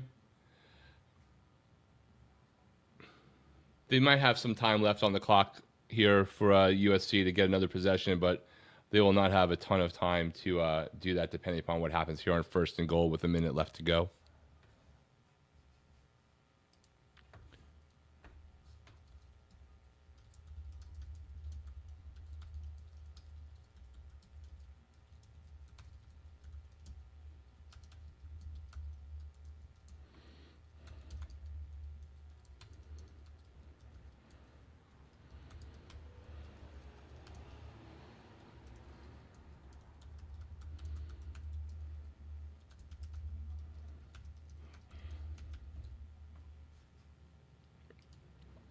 Yeah, absolutely. USC using some of their last timeouts here to try to get some time back with the ball. That's actually something I thought that last night Virginia should have done as Florida State was driving towards the end when they were 1st and goal before they went to overtime. They held those 3 timeouts and they only got the ball back with about 35 seconds left. Ultimately, of course, they won, so it doesn't really matter. But they could have gotten the ball back with over a minute left in the 4th quarter. They would have had no timeouts, but they only needed to get a field goal, and you could have worked the sidelines. So I thought that Tony Elliott didn't manage the clock well there, but ultimately it worked out for them. Again, when we get up to halftime in both these games, we're going to take a little bit of a break. Would love if you stick around. Please hit like and subscribe if you want. Share the stream on your socials. That helps us get some more people in as well, and we would appreciate that. And again, if you're over on Twitter or an X, consider coming over for the second half to the live stream on YouTube, purely just to jump in the chat, tell us what you're thinking about the games, talk about the games later on today, and any thoughts you have on that wild night of games last night between Florida State, Virginia, Arizona State, and TCU, as well as Houston and Oregon State. Notre Dame converts for another first down on 4th and 2 with 1:12 to go. 1st and goal for the Illini. Altmaier hands off up the middle. Pyle's trying to surge. The ball comes out. USC advances the ball to the 25-yard line. We have a flag as well. Don't know whether he ever crossed the goal line. Crazy crap going on right there towards the end of that. We're going to need to hear what happens as Jakeem Stewart from USC has the ball coming out of the pile Now, was it also marked dead? Like, so much that we're going to have to hear. This would be great if this does happen to go to offsides on the Illini, declined. Illegal formation. The result of the penalty is declined. The result of the play is a fumble with USC recovering it and advanced it. Antoine is saying he's down by contact. It's going to be overturned. I can't really tell from that. I wish that the Big Ten was doing what the ACC does, and we could hear the conversation in the replay booth. So we'll see if it's definitely under official review. Well, Terry, the thing is we have to see whether or not they're saying he's down by contact or something, though, of course, it's critical that the ruling on the field was, in fact, a turnover. So they're going to have, overwhelming evidence to reverse that one.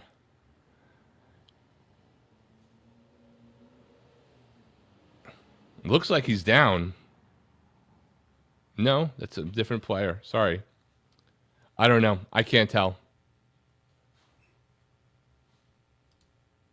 The ACC replay booth is a great addition. Yeah, it's pretty awesome. ACC screws up so many things. It's hard to imagine giving them credit for something, but honestly, you still might be mad, but at least you know what was said.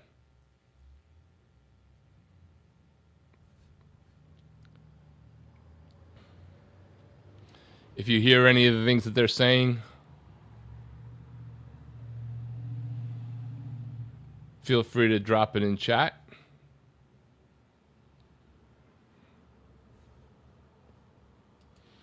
All right, so they upheld it, but it looked like it was down. USC ball.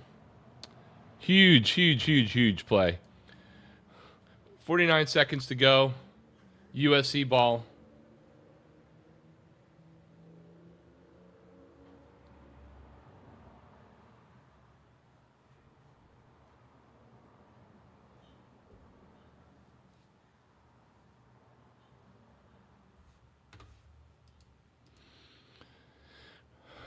Call was upheld. See if USC can do anything here. 2 timeouts from their own 21-yard line. Maeva back to pass. Open over the middle. Great pass to Luke McRae.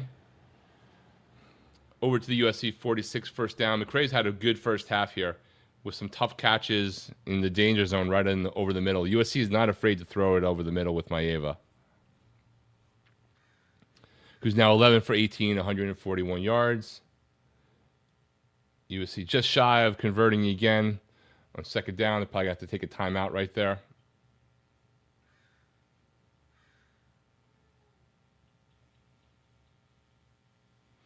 And they do. Meanwhile, Notre Dame is opening it up on Arkansas. 3-yard touchdown run. Jeremiah Love. Now 35-13 over Arkansas.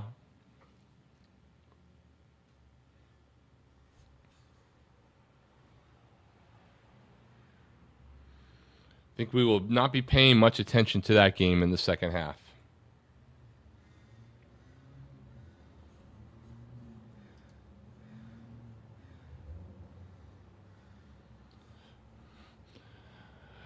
All right, so as we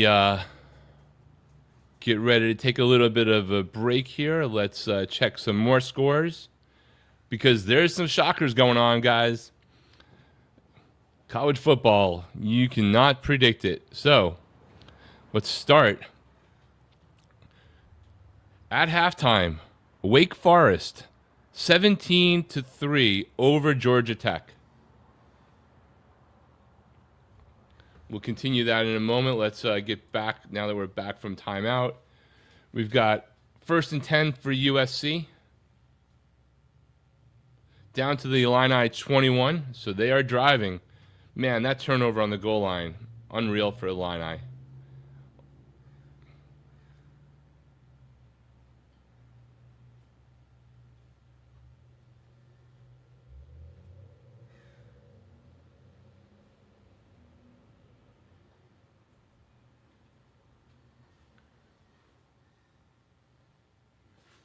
Got a timeout, looks like,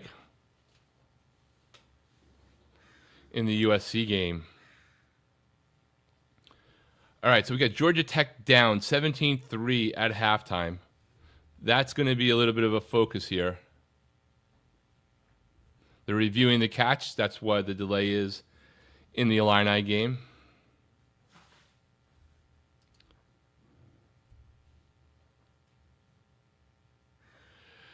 Did you catch, Terry's asking, did I catch Saban saying he interviewed coaches like Lincoln Riley and sometimes they practice in a way that doesn't help your defense? No, I did not see that. I don't know if that means that USC is never really playing best against best, ones versus ones, that they're always doing ones versus twos, ones versus scout team. But that certainly does not help your defense if that's what he was alluding to. And that makes sense for the problems that USC has had. Though I do think Lincoln Riley finally has a quarterback that's well suited for him, maybe even better than Caleb Williams. Reviewing the catch. The Illini loses the challenge and is charged its final timeout, so the play will stay.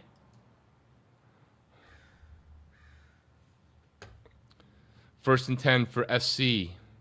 Illini 21. 26 seconds to go.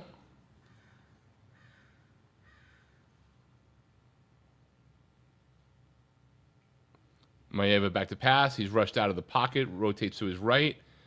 Complete first down to the Illini 5-yard line with 19 seconds left to go. First and goal. Rushing to the line. Handle this correctly. USC will have enough time to run 3 or 4 plays. They still have 1 timeout left, which they're probably going to use right now as they run the ball for like just a minimal gain. Second and goal. They got time for quick pass plays here on the next 2 plays, depending upon what they decide to do. Pitt is up 20-17 on Louisville with 1:42 and a half. So Louisville is coming back, or Louisville is coming back there from being down multiple more scores than that the last time we checked in on that game.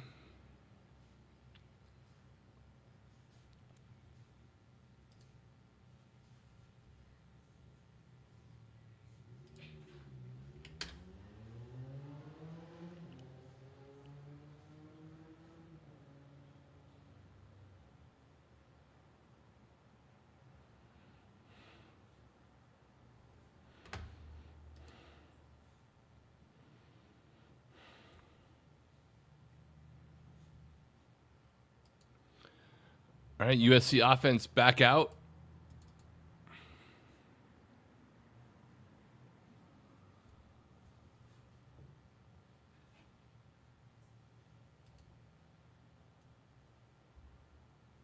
Second and goal. Maeva, high snap, rotates right, taking a lot of time. Incomplete. That took way too much time. I mean, they can get off 2 plays here, but they're going to have to be very wise about how they do handle the clock here on this last one.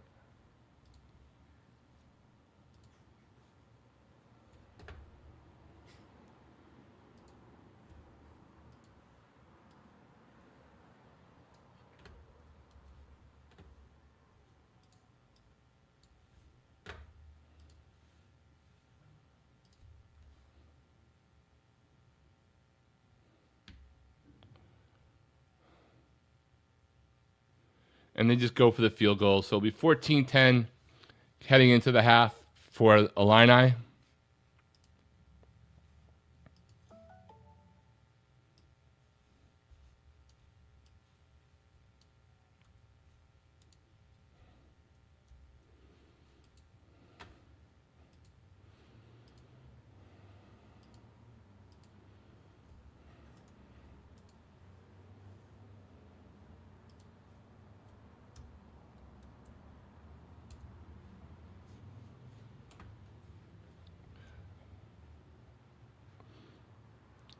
At least USC was able to put some points up on the board with that, and force a fumble as Illini were about to go into the end zone there.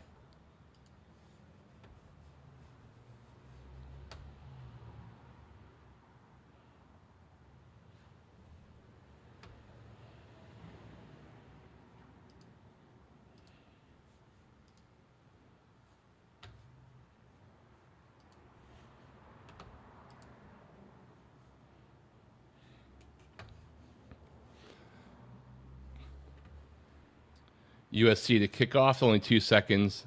Barring something strange, we'll be heading into halftime here momentarily. It's a touchback, so Illini will get the ball, probably take a knee. Let's wrap up some scores here before we all take a break. Again, if you're in this chat, please hit the like button. Consider sharing this out to your socials. Get some more people in for the second half. And if you haven't subscribed yet, please do so. If you're over on Twitter and X, go get a drink.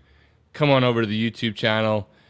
Jump in the chat for the second half. We'd greatly appreciate it. Either way, we love that you're watching, so thank you for doing that.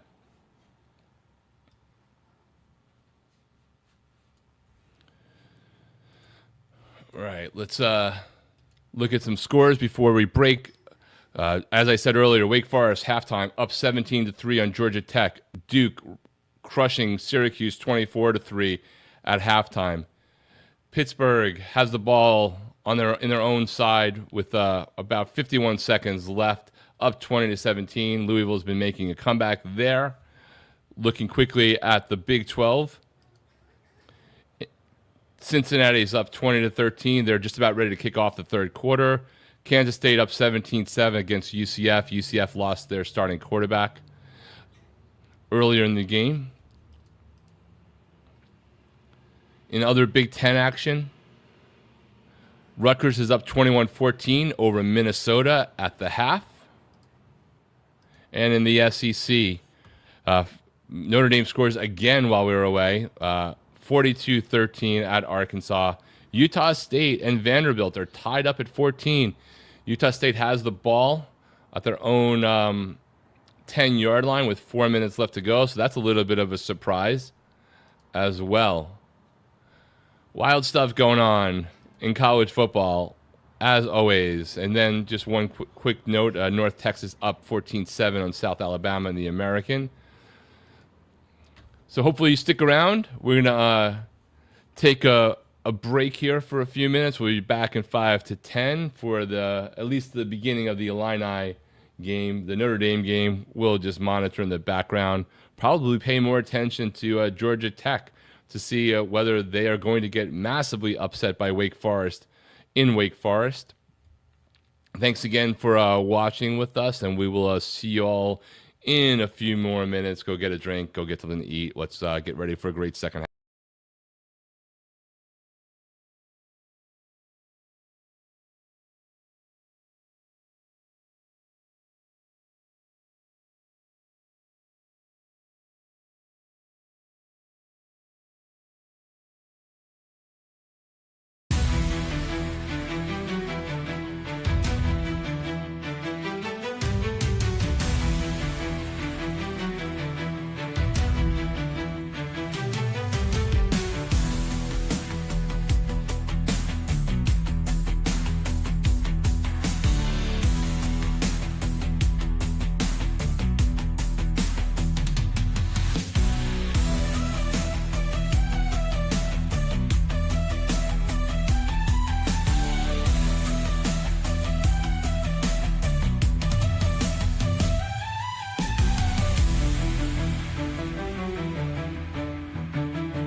All right, we're back. 14-10, Illini, the main game. Second main game. It's going to be Georgia Tech. Down to Wake Forest. Illini take over here. 2nd and 5.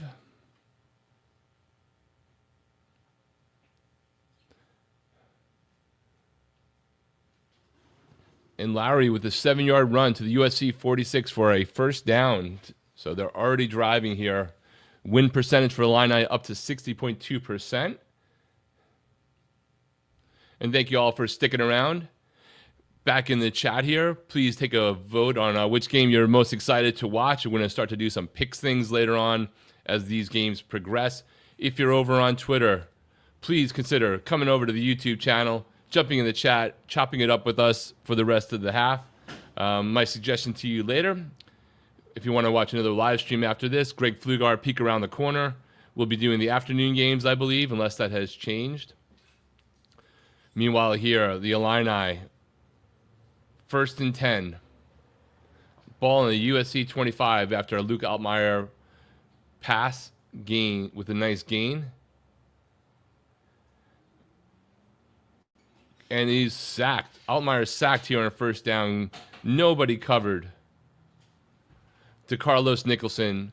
Loss of 12. Completely blindsided him there.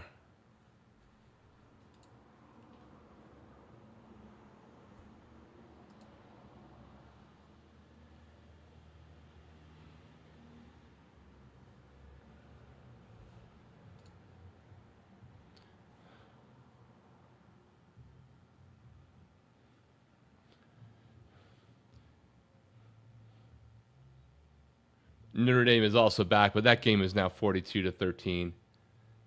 We will not be paying attention to that one any further. Big win for Notre Dame, though. They needed it. They can't afford to lose anything if they want to have any aspirations left. 2nd and 17. Altmaier complete to Beatty for an 11 yards back to the USC 26. It'll be 3rd down, 3rd and 11, give or take.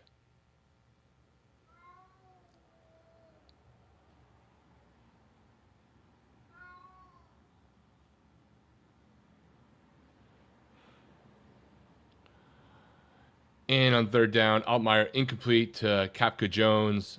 4th and 11, USC 26. Got to assume that the Illini will come out and try to kick a 42, 43-yard field goal.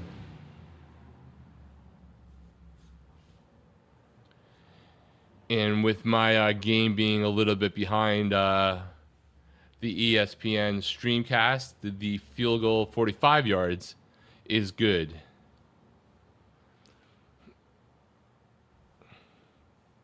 (17-10), the Illini USC getting ready to get the ball on the kickoff here. 11 and a half gone left to play in the 3rd quarter.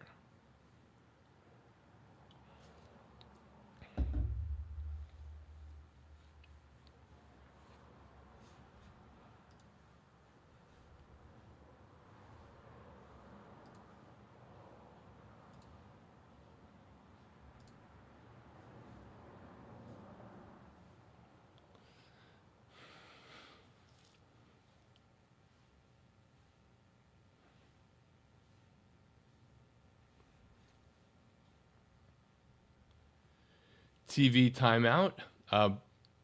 Pitt is up 27-17. They scored towards the tail end of the first half there. That game's getting ready to kick off.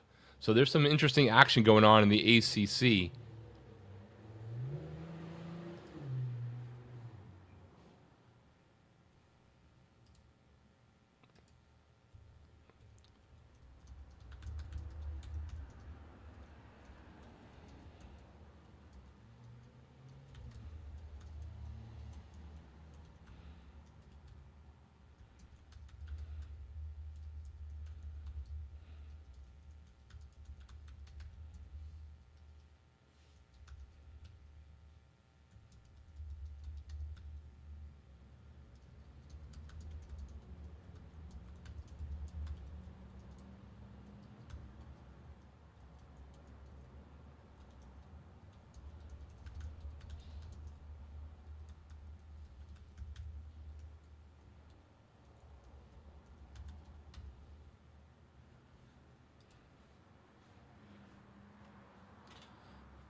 Let's check some of the scores here to see as we're coming back.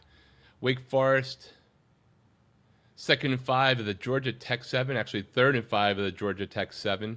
Up 17-3. So I don't know what the hell's going on in the Georgia Tech game, but they are blowing a golden opportunity to a team that's 2-1, but is still picked to finish in the bottom third of the ACC with their new coach who came over from the Pac-2, as it were, and might have a signature win here very early in the season.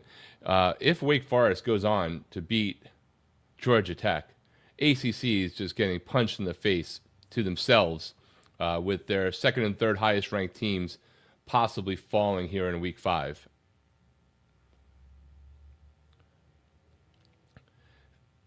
Illinois on the kickoff to USC, and it's going to be a touchback. So USC will take over on their own 25. Wake Forest, 4th and 5.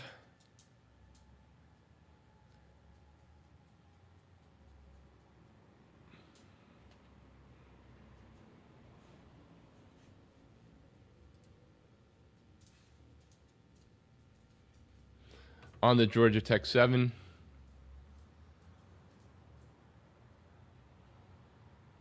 Lining up for the field goal. And the field goal is good. Wake Forest field goal makes it 20-3 over Georgia Tech. 10 minutes left in the second quarter. 3-score game now. Georgia Tech better get their act together or they're going to be completely upset here.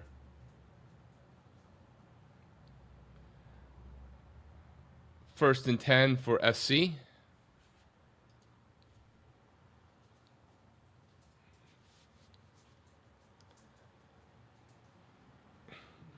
Gain of 9 on the first play. 2nd and 1 from their own 45.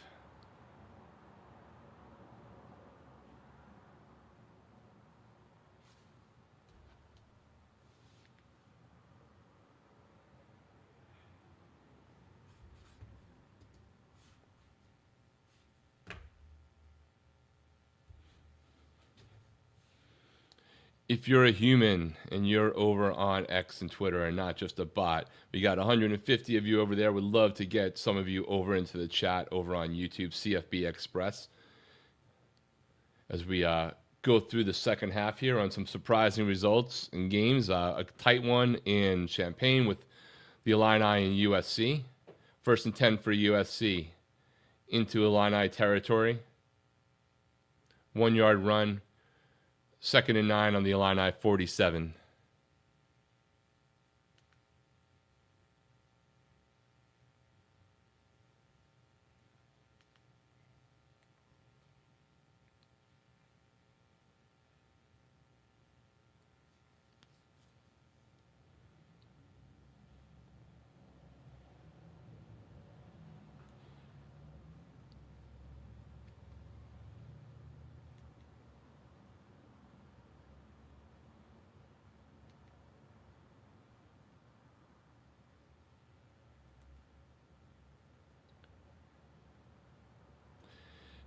The Illini interception. Miami never saw him. Great reaction. Fingertip interception for the Illini. In the first quarter, the Illini turned over USC on their first drive, and they do the same thing here on USC's opening drive of the second half.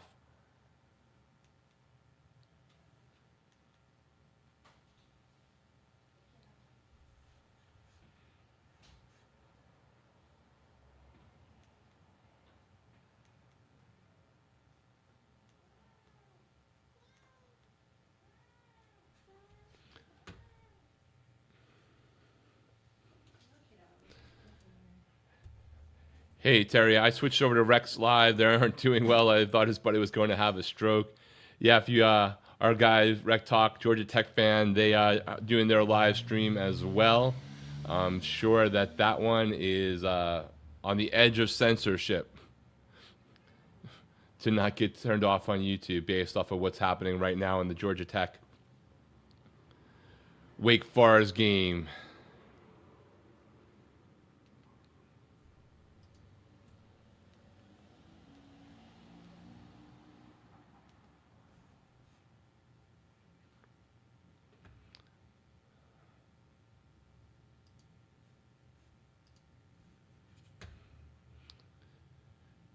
Vanderbilt is now up 31-21 on Utah State at halftime, so that's going back more to form. Over in the ACC, as we're in TV timeout, Duke is just running it up on Syracuse and Fran Brown, 31-3. Syracuse 4th and 8 at the Duke 29. I assume they're going for it because they only got 2.5 left in the third quarter. Louisville comes back out of halftime, kicks a field goal to cut the lead to 7. So Pittsburgh 27-20, about to get the ball back in that game. In the Big 12, Cincinnati and Kansas are all tied up. Cincinnati with the ball, 1st and 10 at Kansas 15, so they are driving. Kansas State is up 14 on UCF, who had their quarterback leave, and Ja'Cory Brown, former Miami quarterback, is in, at least should still be in.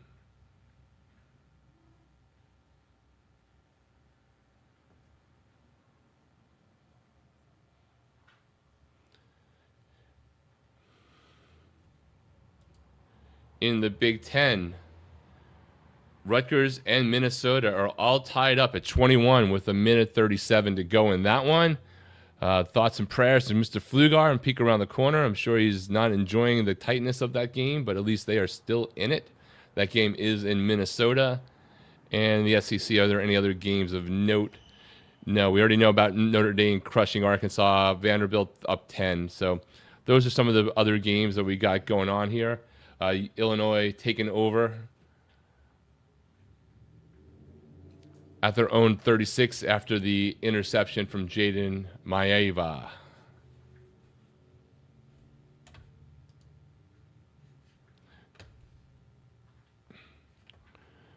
Georgia Tech has the ball in that game, 2nd and 6 at the Wake 43. Time for them to start putting some points up, or they are going to have some problems here.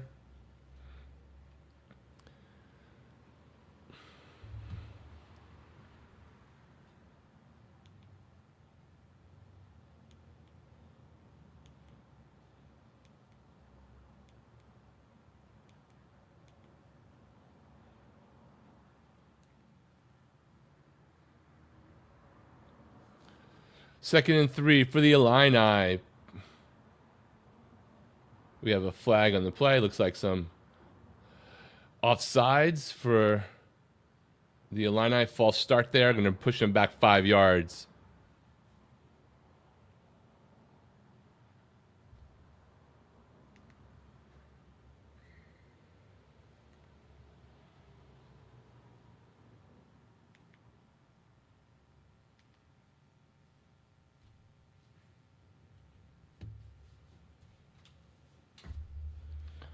Second and 8 for Illini.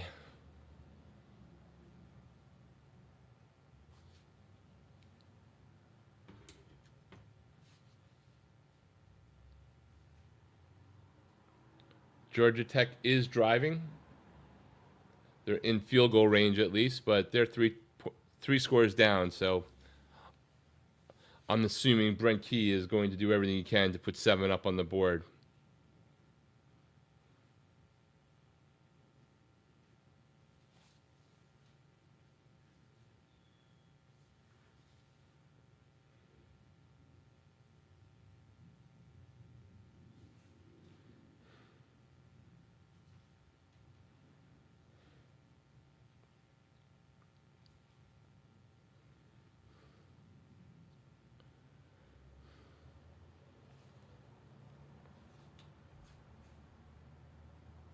Got a timeout in the Georgia Tech game. Pitt's getting ready to receive after Louisville puts up the field goal. And it's 4th and 8 for the Illini. They will punt, so cannot capitalize on the interception.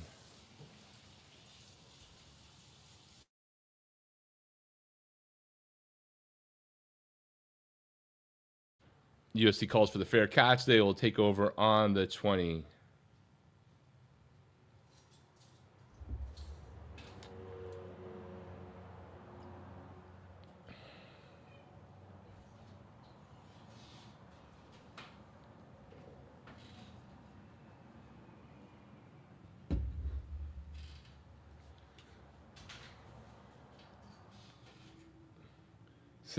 Cincinnati and Kansas, Cincinnati at Kansas, remains a 27-27 score, but Cincinnati is on the Kansas 2, or did they just score? No, second and goal for Cincinnati.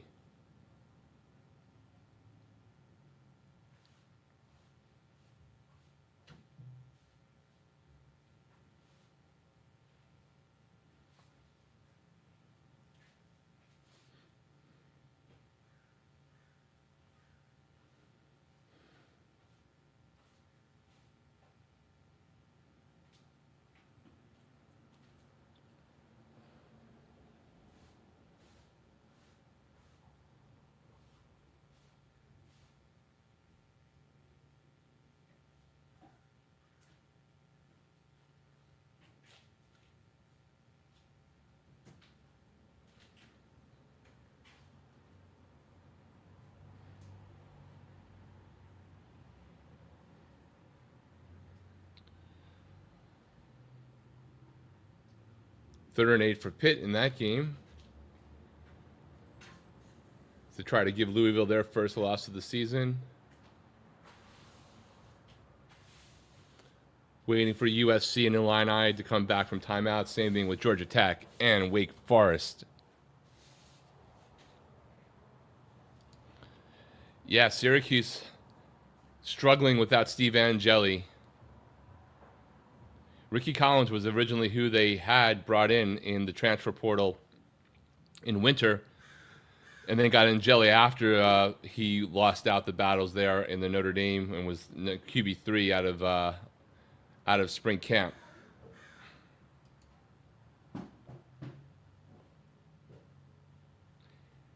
Haynes King, 16 out of 24, 84 passing yards, only 53 rushing yards. That kind of tells you all about what's going on. The Georgia Tech is Haynes King.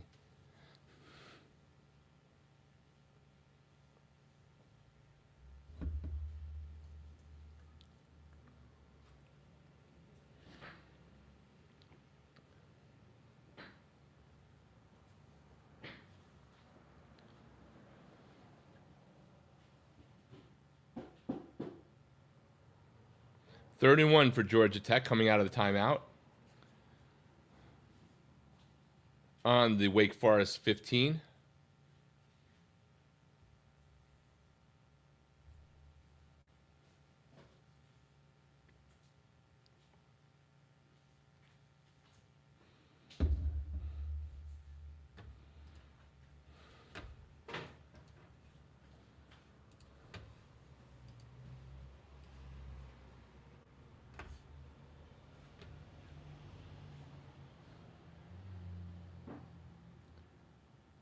Haynes King keeps it. On the 1st and 10 after converting, it'll be second down for them. They can make a first down before they score a touchdown. If they score a touchdown. 3-yard run there, 2nd and 7 for Georgia Tech. Maeva's back in. It's 3rd and 8 for USC on their own 22-yard line.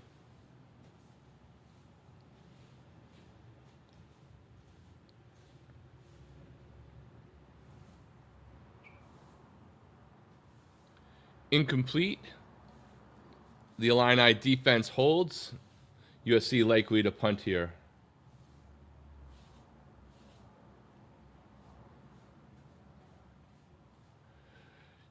Wake Forest stuffs Georgia Tech. Loss of 3.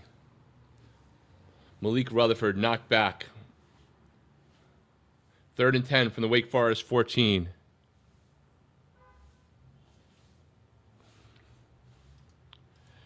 Hey, Terry, thank you. UCF only let Ja'Cory make 2 passes and then went to Taven Jackson. Man, that sucks for Ja'Cory. Great athlete. Not sure why, if that's what the future holds for him. He's not making a transition to some other role that could get him snaps and take advantage of the talent there, but haven't also been paying attention either.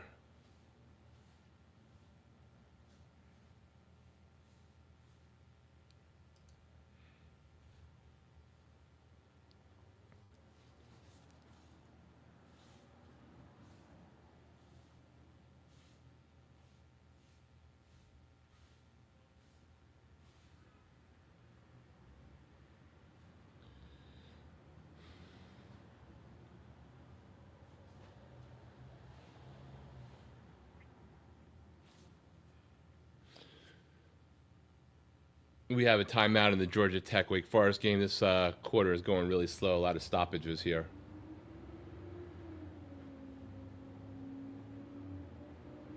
Big play for Georgia Tech, though, coming out. See what Brett Key has drawn up for his team. 3rd and 10 from the Wake Forest 14-yard line. They really need this. The ACC actually needs Georgia Tech to win this game, but that doesn't mean they're going to. Haynes came back to pass. He's got all day. Now he's getting happy feet. Throws it up into the end zone for a touchdown. Two receivers in the same area, complete to Eric Rivers, a transfer into Georgia Tech this past portal season. 14 yards for the touchdown, 29 pending the extra point. We have a flag.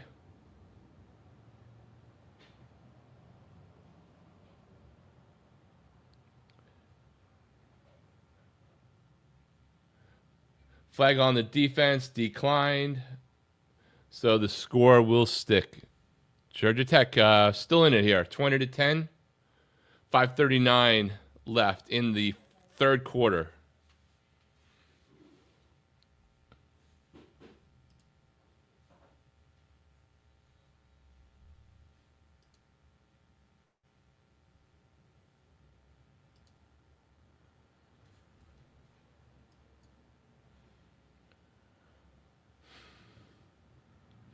All right, Louisville's got 3rd and 2 in the Pitt game while we're in timeouts for a couple of these games.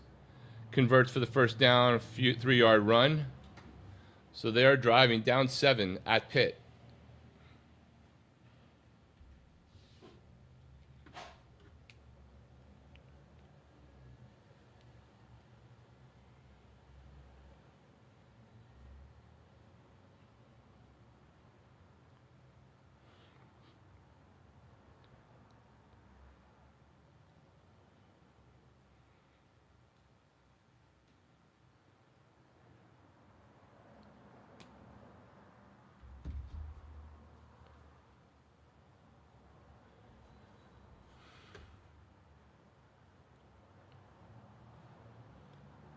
All right, we're back in action.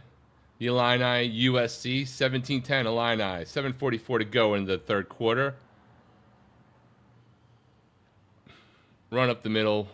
Really no gain. Maybe 1 yard. 2nd and 9. Louisville is 2nd and 10 on their own 46, trying to make some progress against Pitt.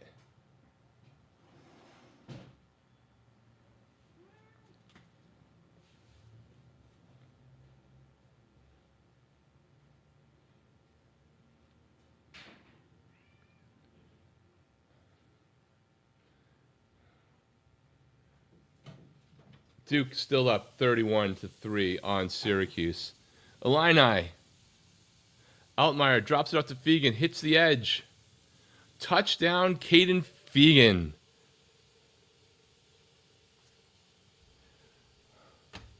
Huge play for the Illini, opening up a 13-point lead on USC. 64-yard touchdown pass from Luke Altmaier.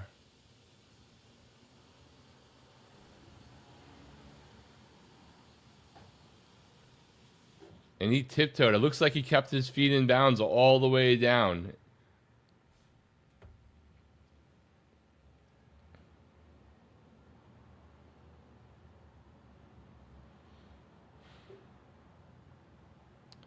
Great play. It was just a little dump off to the right side.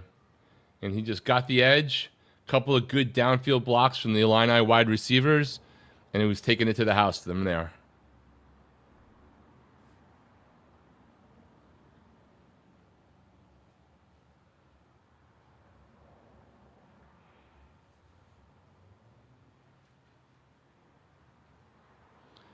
They are taking a look to see whether or not they can see green between his foot and the sideline.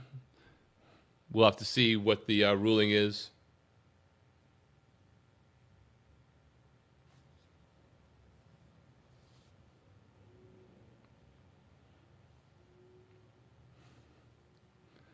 As usual, they'll need to have clear and convincing evidence to overturn that.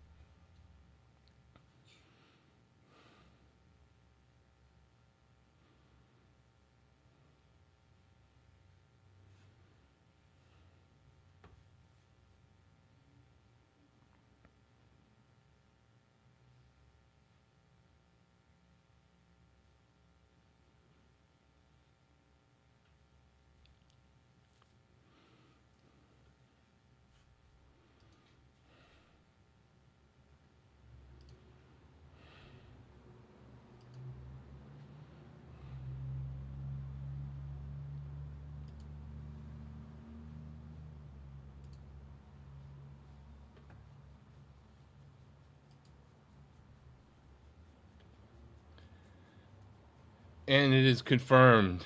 Extra point is good. Illini up 24-10.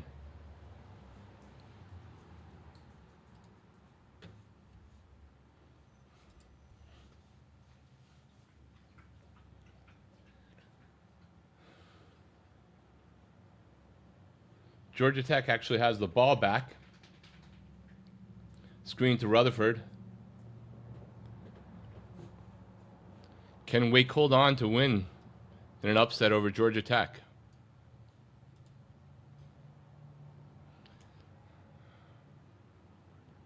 Second and 8 for Georgia Tech on their own 37. 4:07 to go in that one in the third quarter. Haynes King back to pass, rolls to his right.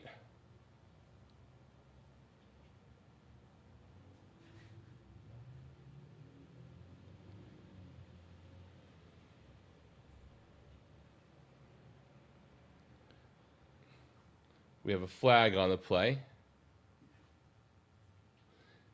It was a completion to Eric Rivers. We'll have to see what the call is.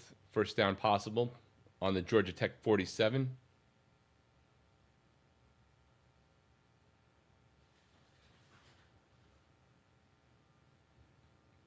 There was a personal foul, roughing the passer on that one.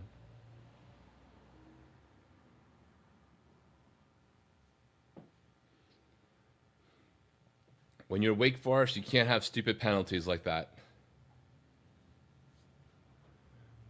Not that anyone can, but when you're trying to pull off an upset, those are the things that will kill you.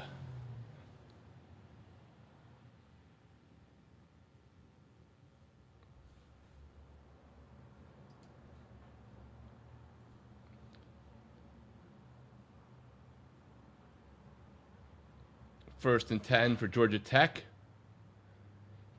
Moving the chains again. An 8-yard run there, so it's a 2nd and 2.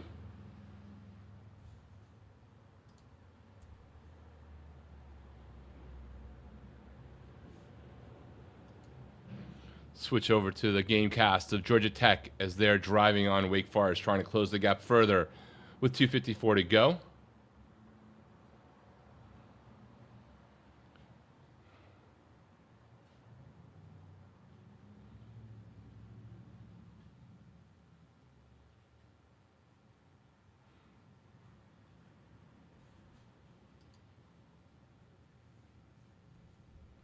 USC will take over on their own 19 as they try to close the gap with the Illini with 6.5 left to go in the third.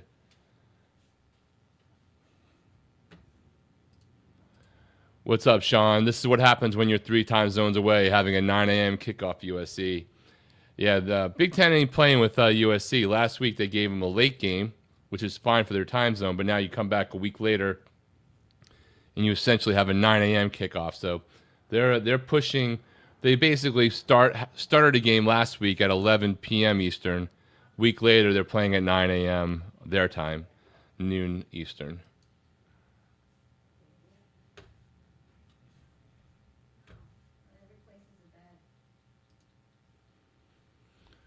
Third and 1 for Georgia Tech after a 9-yard completion from Haynes King to Jamal Haynes.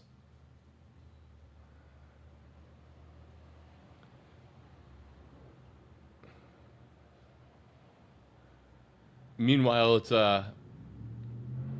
First and goal, I believe, for Kansas.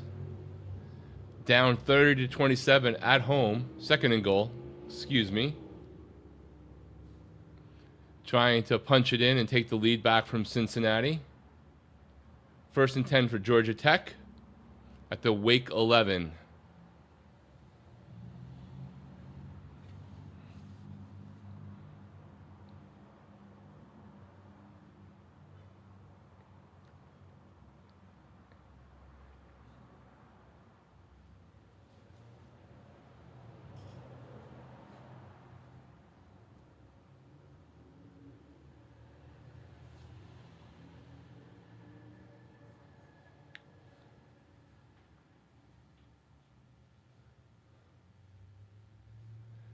There's an interesting screenshot that I'm sure people will be taking from the Pitt game. Haynes came back to pass, just lofts it into the end zone. Dangerous play there. Falling back away from the line of scrimmage. Kind of looked like he just tossed it out there with hope. He's lucky that did not get picked off.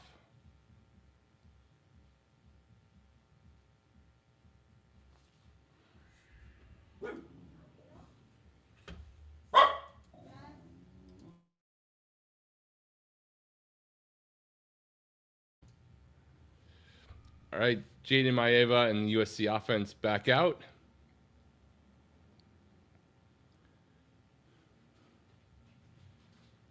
$15 for 26 on the day. Haynes King with a 5-yard rushing touchdown, closing the gap, pending the extra point to 20-17. Right now, 20-16. USC with a nice pickup, converting the first down, gain of about 15 on that one.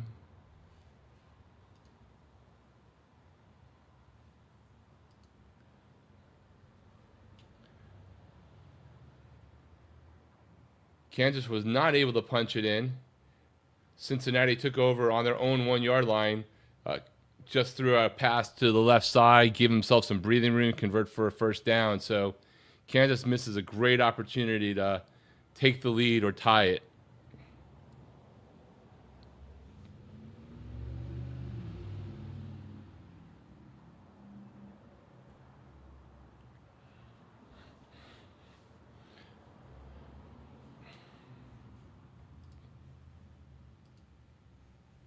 You got 2nd and 6 for SC, ball on their own 48.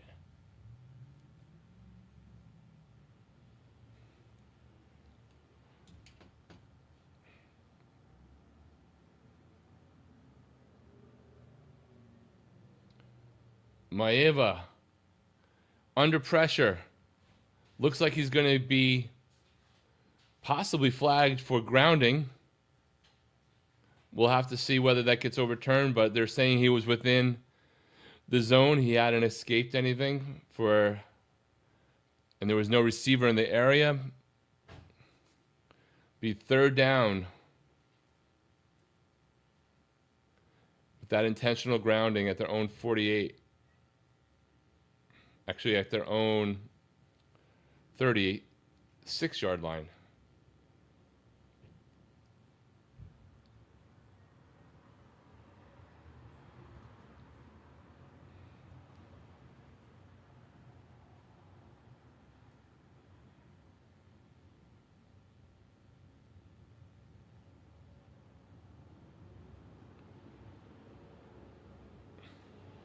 What a play by Maeva and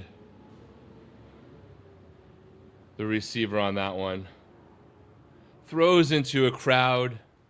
3 receivers around him, under pressure, gets hit as he does it, finds like the one spot in the seam there to make Makalemon 19 yards, first down. What a great pass.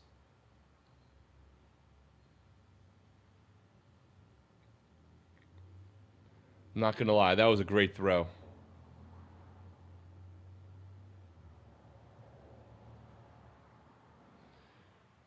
Pitt has had to bring out of the cart for one of their linemen. So there's been a stoppage in that game. Third quarter, 6:47 to go.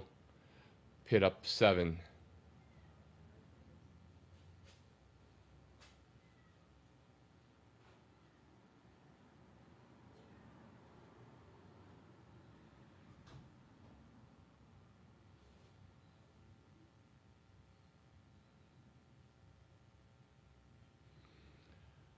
Wake had a nice run, called back with a penalty holding. End of the third quarter, Georgia Tech 17, Wake Forest 20. Wake Forest has the ball first and 20 when they come back from the break on that one.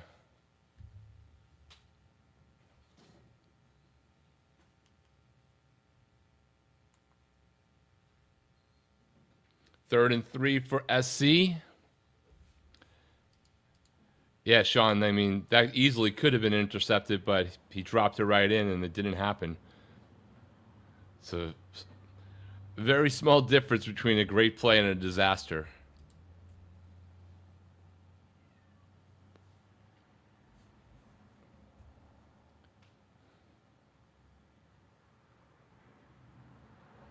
SC handoff on 3rd and 3. Gets the first down.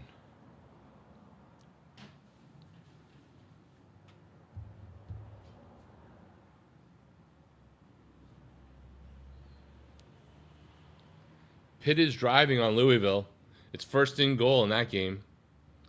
Eli's back. Intercepted on the 2-yard line. Terrible, terrible pass. Holstein just floated it short. Nothing on the ball whatsoever. Perfectly timed. Blows it. Meanwhile, SC picks up 5 on the run, 2nd and 5 from the Illini 18-yard line. They're driving.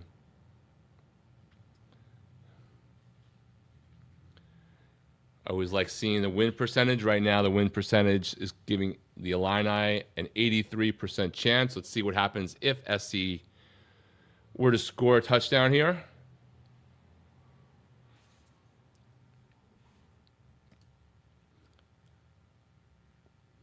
Notre Dame's up 49-13 as they enter the fourth quarter. I'm not even going to check that one more time. SC Maeva around the ends, around the right side, keeps it himself on 2nd and 5. I think he's out of bounds at the 2-yard line. Actually, that wasn't Maeva. That was Hussein Longstreet. Run for 16 yards to the Illini 2. First and goal for USC.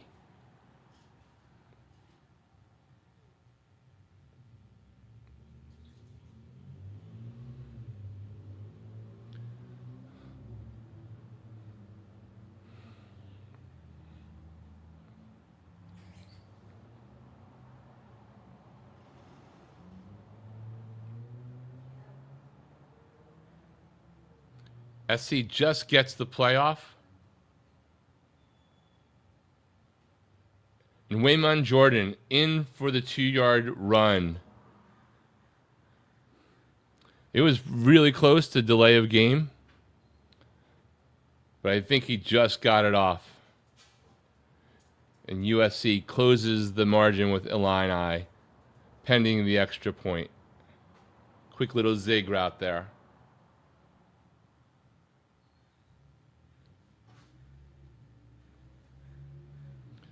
All right, we got 24-17, a minute 46 to go in Champaign.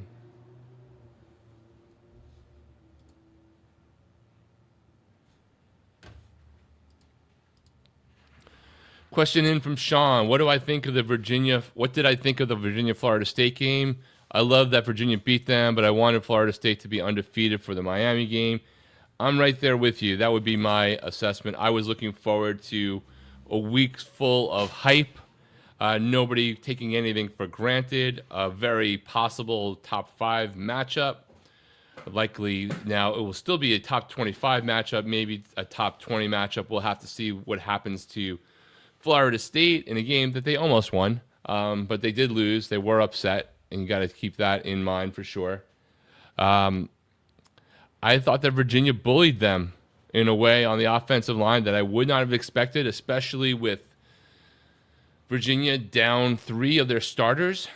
And after what I thought I saw Florida State do to Alabama, who heading into the season, both their offensive and defensive lines were ranked in the top 10 in most preseason predictions, which are worth what they're worth. Half of my preseason predictions look terrible at this point. So I was really surprised. I thought that Gus Malzahn did not call a particularly great game. I don't think Castellanos played poorly. I think he played pretty good, actually. I thought that Malzahn putting the ball in the air on 4th and 1 towards the end of that game versus having Castellanos pick it up with his feet made no sense to me. I think it's still going to be a big game. Hopefully Miami does not, from a Miami fan perspective, does not forget the fact that this is still in Tallahassee. It is an improved Florida State team from last year, and rivalry games make crazy things happen. But I feel pretty confident heading into that game after what I did, or I guess did not see FSU do last night against Virginia. And I don't really know anymore. Now I don't know what I think about Alabama in the Georgia game today because I was starting to believe in Florida State, and I think I still think they're a good team, by the way. I'm not here to hate on them. But they shouldn't have lost that game, period. And maybe Virginia's a better team than I expected. And, hey, shout out to Tony Elliott. Would be a good idea, Tony, to understand overtime rules, by the way, especially if you're a coach on the hot seat. Not a good look to not know that you have to go for 2. But also, Florida State fans, I don't really want to hear about your tears there. They had a timeout. They would have been able to call it. And even if they should have been penalized, and even if they didn't make the 2-point conversion because they got a penalty for delay of game, I'm not sure how that sequence changes anything that you had to get a touchdown, period, on your next possession. I don't think your 2-point conversion that you didn't do, you still had to score a touchdown, right? You had to get a touchdown. I don't think they suddenly changed what the play call would have been because the result still is you needed to score a touchdown, and they did not do so. So props to Tony Elliott. Learn the plays. I think that maybe you hung out with Mario Cristobal from 2 years ago. The ghost of Cristobal touched your clock management there at the end of the fourth quarter as well, but you pulled off a big win. That storming of the crowd was pretty impressive, but also super freaking dangerous for his players. I'm glad nobody got hurt and the fans had some fun, but that was a little bit scary too. Even if you're not a Florida State fan, you still don't want people to get injured that way. There's definitely a fine coming, and Virginia will willingly pay for that as many times as they need to. All right. Back in the USC Illini game, 24-17. Last play of the third quarter coming up here for Illini as they have 1st and 10. Driving on SC at the SC 29. And it looks like they're just going to let the play clock run out. So at the end of the third quarter, Illini up 24-17 with the ball and driving on SC.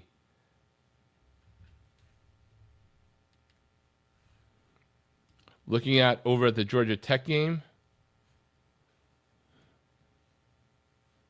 Wake Forest has the ball, 2nd and 16 on their own 19-yard line.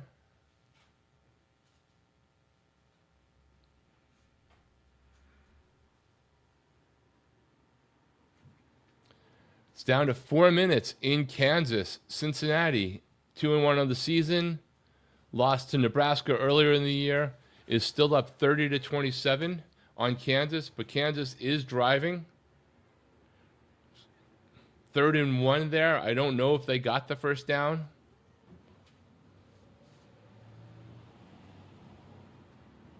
And they are giving them the first down. So 1st and 10 for Kansas in Cincinnati territory.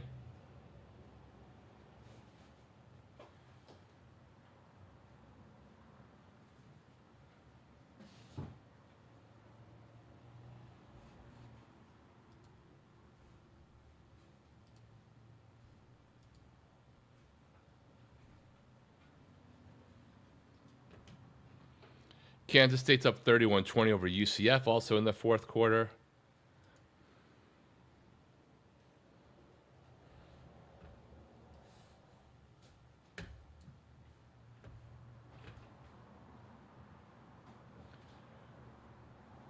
The play in the Kansas game is under review. I think they're tracking the mark on that one, so we'll see what happens there.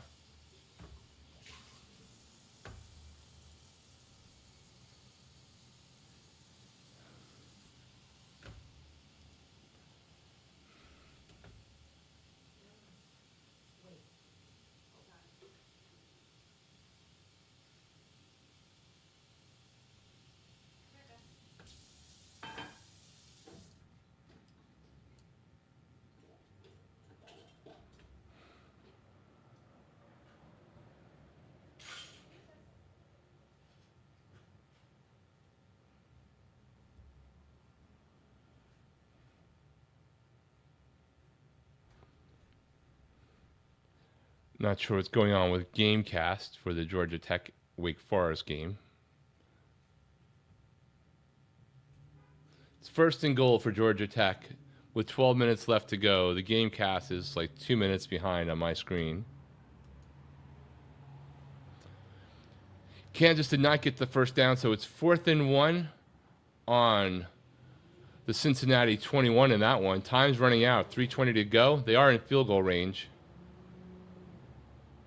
And I don't know if they got it. It looks like they might be an inch shorter. They just got it by an inch. I'm not really sure why Kansas didn't elect to tie it up there. Could come back to haunt them. Yeah, Notre Dame is just beating the living hell out of the Sam Pittman farewell tour, probably. All right, we're going to have a close mark here. Kansas on 4th and 1 in field goal territory to tie it up. Goes for it, and I don't think they got it. I thought for a second they might have got it on the surge there, but it does not look like they are going to get it. Jaden Daniels I don't think he got it, but we're going to see it right now on that screen. Meanwhile, it's 3rd and goal for Georgia Tech.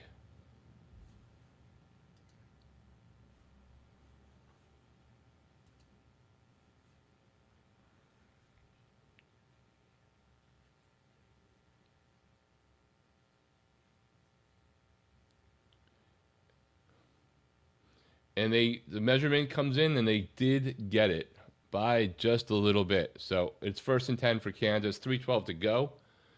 Ball on the Cincinnati 21.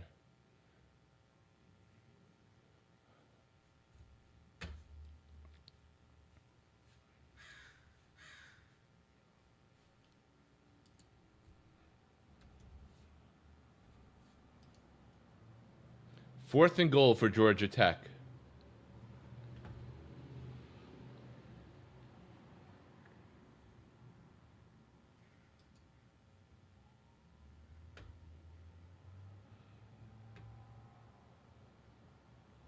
Georgia Tech elects to kick the field goal, and it's all tied up in Wake Forest 2020. Wake Forest, Georgia Tech, 9:45 to go.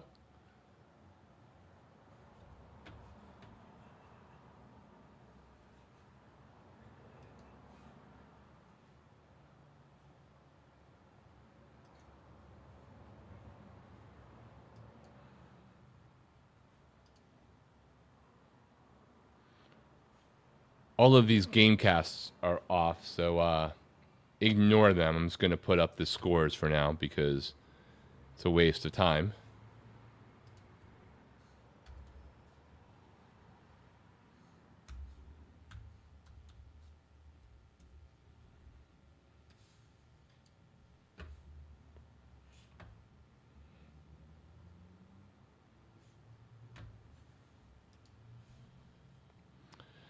Yeah, there's a lag going on ESPN or my connection, but I'm seeing all the games fine, so not really sure about that.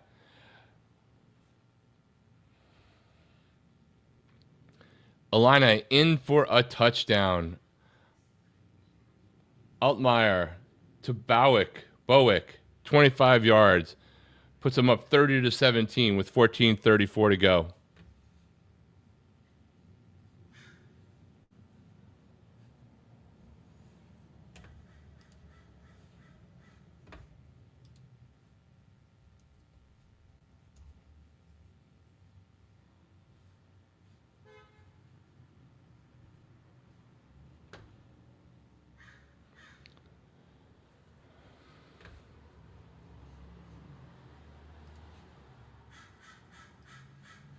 See if Fox's tickers are working better than ESPN's are right now.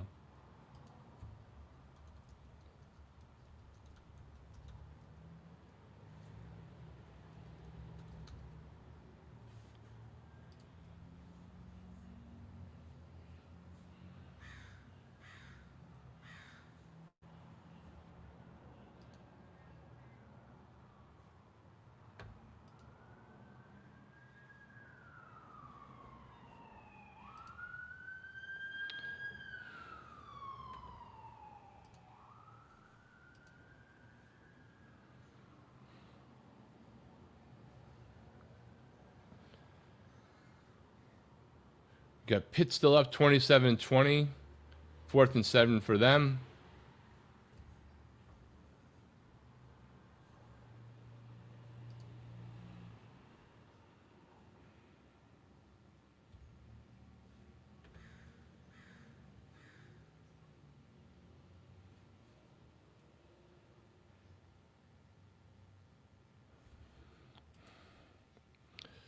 This is the USC game in the Illini.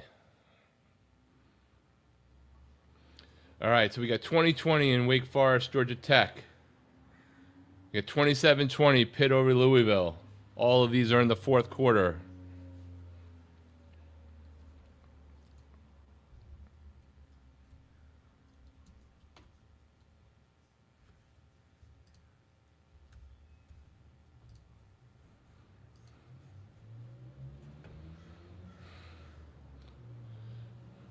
Notre Dame romping in Arkansas, 56-13. Kansas State up 31-20 on UCF. Minnesota's back ahead of Rutgers. Rutgers has the ball with 2 minutes left to go, 31-28. Vanderbilt separating themselves from Utah State.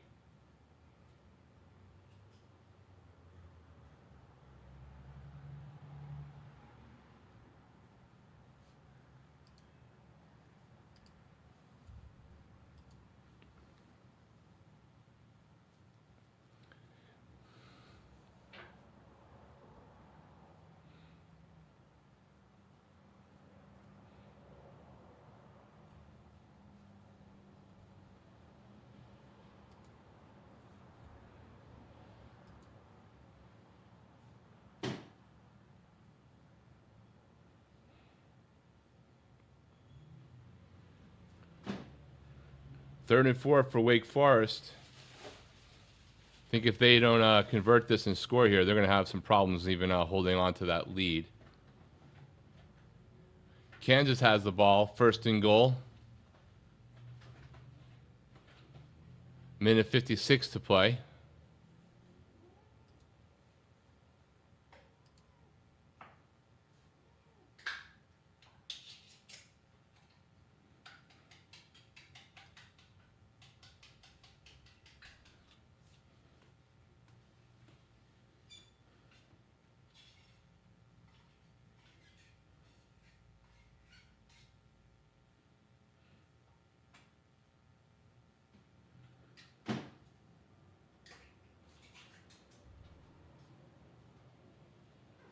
Wake Forest able to pick up the 1st down, 1st and 10 for them.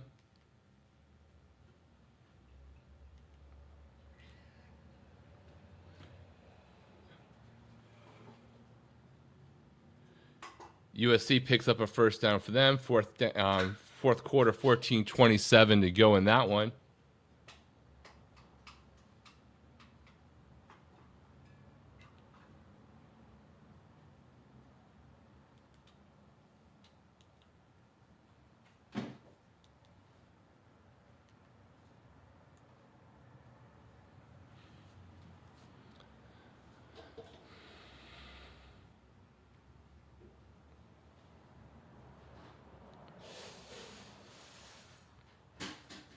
USC dumps into the flat. Jordan gets just destroyed by the Illini defense, backing him behind the line of scrimmage.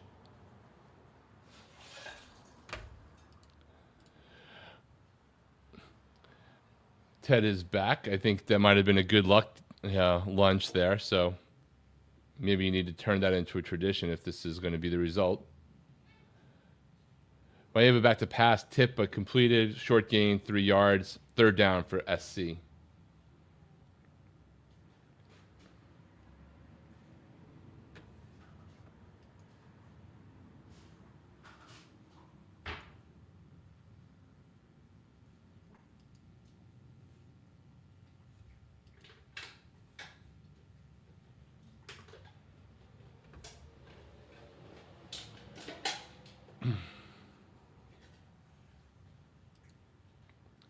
Wake Forest pass way down, wide open. He had to wait for the pass, but Mays Jr. with the completion.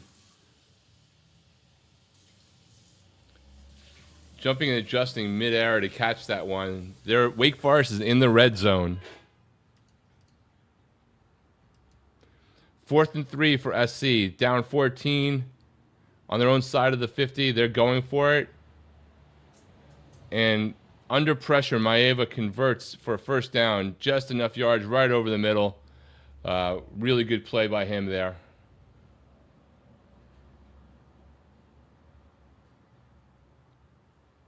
Pet peeve of mine, I just see ESPN flash upset alert, USC and Illinois. I'm not sure if it's an upset alert when 21 is losing to number 23.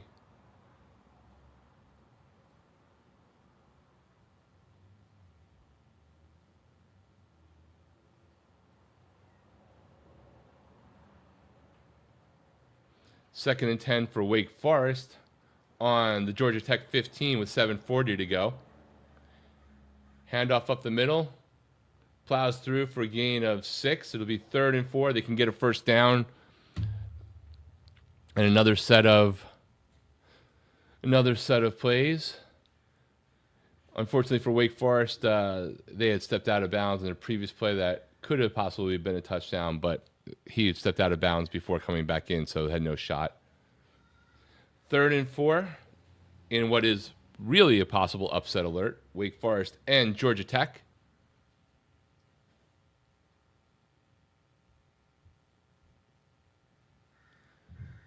Back to pass, tipped. It'll be 4th and 4 for Wake Forest.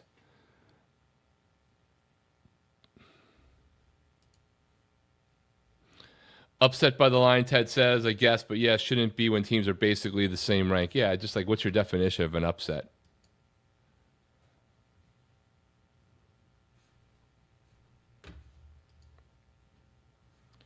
Meanwhile, Kansas has scored and has taken a 4-point lead over Cincinnati in Kansas with 1:34 to go.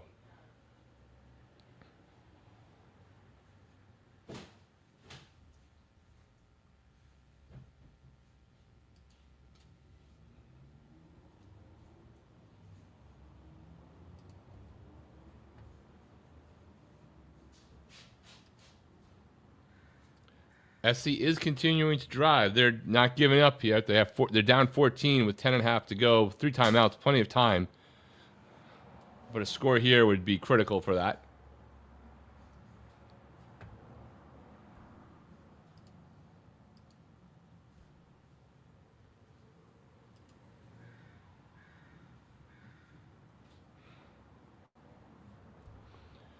Kansas went ahead on a 6-yard touchdown pass from Jaden Daniels to Levi Wentz.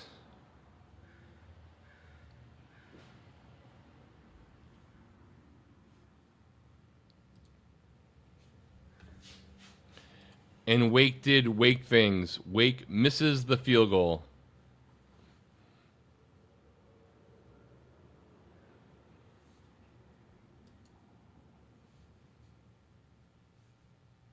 Maeva rolls out to his left. Incomplete. It'll be 4th and 7. 9:58 to go. Down 14 on the Illini 16 or 17 yard line.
SC with the touchdown.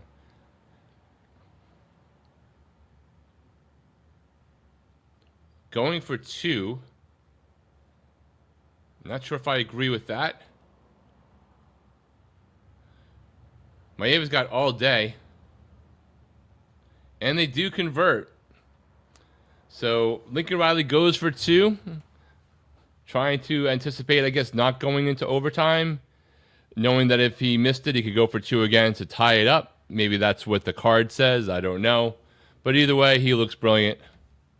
Weird call. I agree, Ted. It worked for him. There's probably some stat thing that says do that down 14 on the road. If you miss it, you go for 2 again. But, 2 points are harder by definition, so I don't know about that.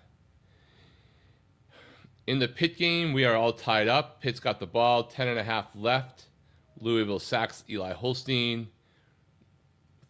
Went from second and short to third and long. Meanwhile, Kansas kicking off to Cincinnati. Up 4, 1:45 to go. Cincinnati has 1 timeout. They need a touchdown. We'll see what they can pull off there.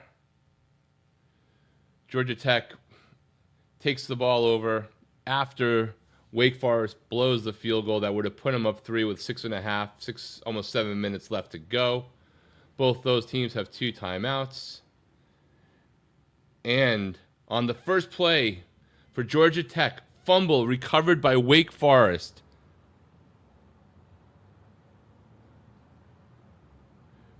Wow. Simultaneous, actually. Louisville with the turnover from Pitt. They take over. So Wake Forest recovers the fumble. This basically within seconds of each other. Pitt, Holstein, intercepted over the middle. Louisville takes over. Both of those teams in position to do something here.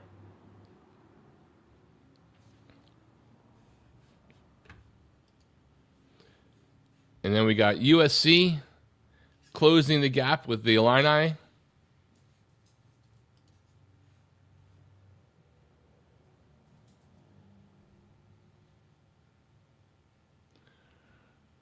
(31-25) waiting for the kickoff on that one.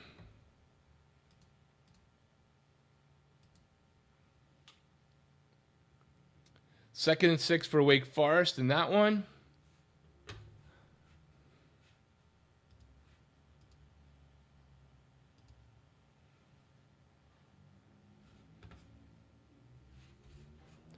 Yeah, man, I can't believe we went for 2, but, he might be brilliant. That might be your analyst, the call to do. I honestly don't know. It just felt weird.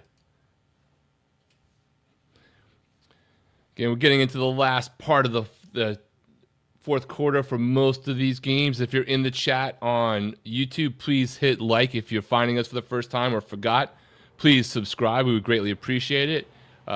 Give us some chats. Come back and comment later if you'd like. If you're over on X or Twitter, whatever makes you happy, please consider coming over before the stream wraps up and at least give us a like, maybe give us a follow and a subscribe, get your notifications set on. Our next time we're scheduled to be on is Monday night, the Aftermath show where we recap with my bro Flo, who's in Vegas right now, all of the action from today and look at the poll and come up with our own top 25. But you never know when we're going to come on. Very possible we could do some reactions depending upon what happens tonight, either in a live stream or in a short. Meanwhile, Louisville, first down, into Pitt territory. They can get another first down. Wake Forest is second and goal. And Cincinnati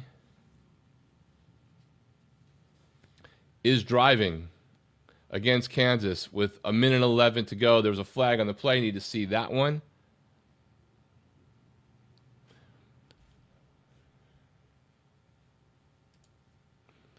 Absolutely, Illini, Ted. If you don't get it and you lose by 1, you're going to be questioned hardcore. I think they would probably have lost by 2 or more because they probably would go for a 2 on the second touchdown if they came to it, right? Because they would, if they missed the first one, they would have had no choice.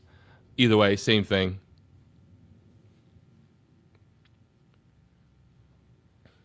It's third and goal for Wake Forest, 5:13 to go.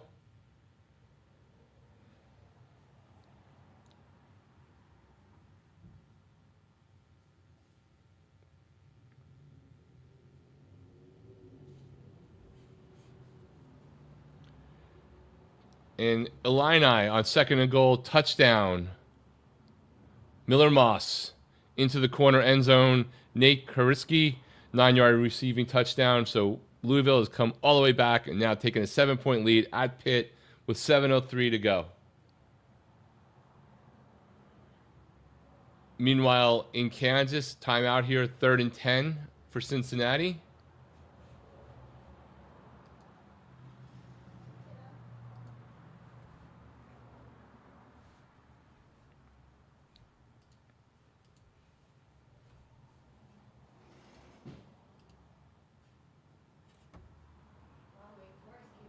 And Wake Forest kicks the field goal. So Wake Forest is up 3 over Georgia Tech at Wake. 5:08 to go in the 4th quarter. Sean says, why would you ever put yourself in a situation to have to make a 2-point conversion to tie the game? I don't know. Like, again, maybe there are some statistics and advanced analytics that say that. It doesn't ring true to me on the face of it, but, you know, what do I know?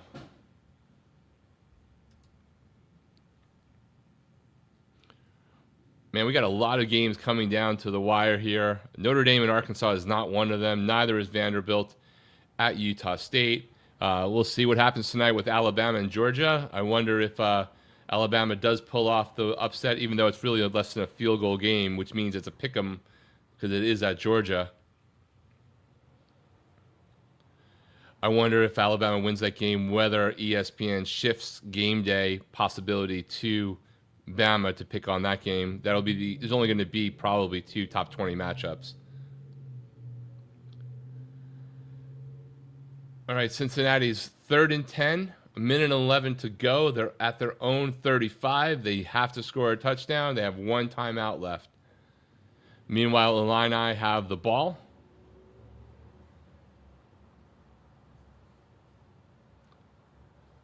Just under 7 minutes and 30 seconds left to go in that one.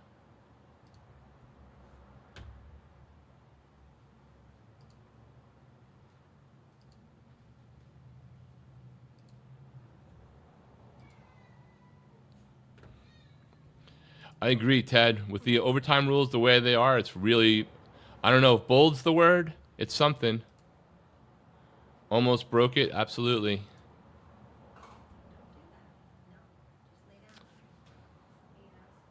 Fourth and 10 for Cincinnati. This is the game for Kansas fans. Back to pass.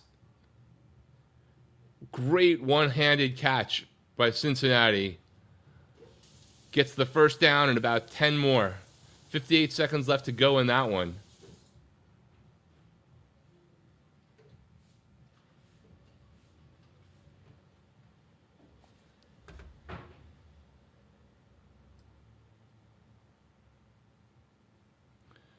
Oh my God.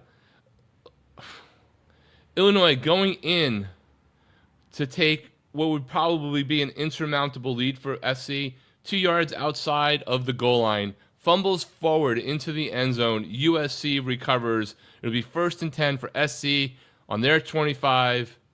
Man, that is a couple of times here that the Illini have completely shot themselves in the foot.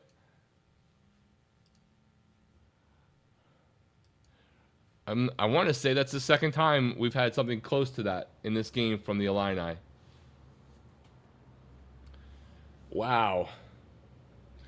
All right, we got Louisville getting ready to kick off to Pitt.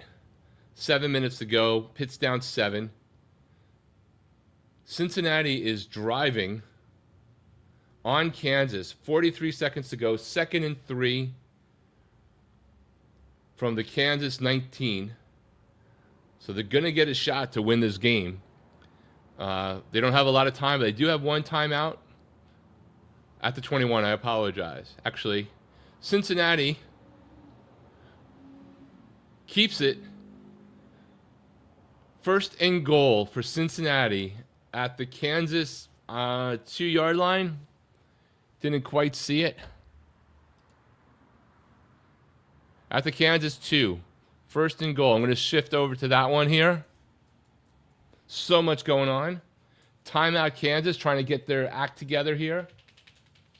The Big 12 is just nothing but carnage. Just nothing but carnage.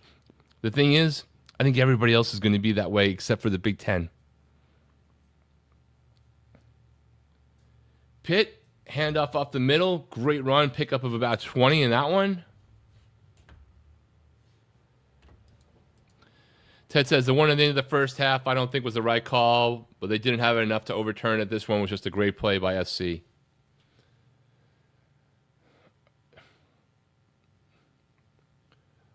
Meanwhile, in Georgia Tech game,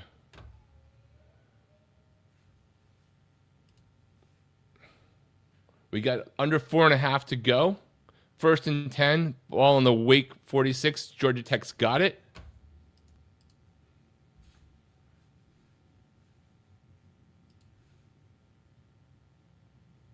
Cincinnati touchdown. 29 seconds left to go. From 1st and goal from 2 yards out.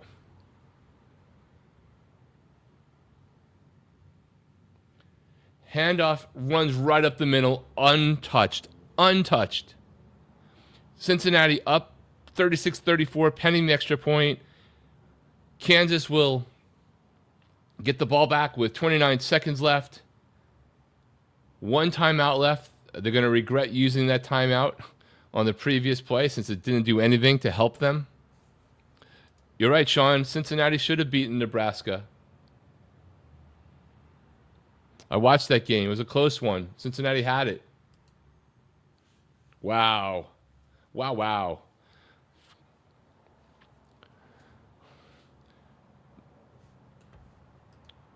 Holstein benched. I didn't catch that, Terry. Thank you. That must have just happened. And here I thought that Pitt's problem was going to be keeping Holstein upright all season.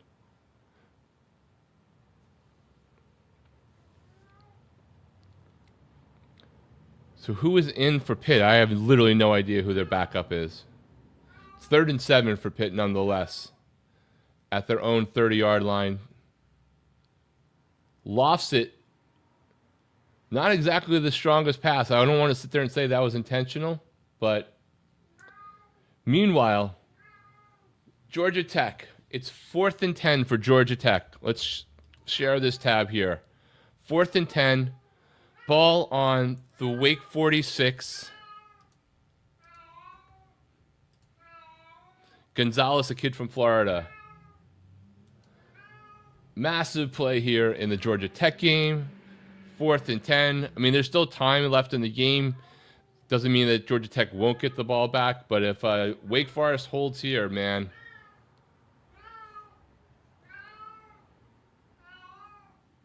We got a timeout on that one. Their win percentage goes up through the roof if they stop them here on 4th and 10.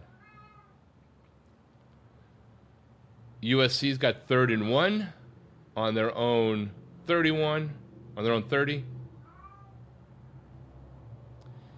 Kansas gets the kickoff, steps out of bounds at their own 25. 27's left for them to somehow get into field goal position to tie the game up.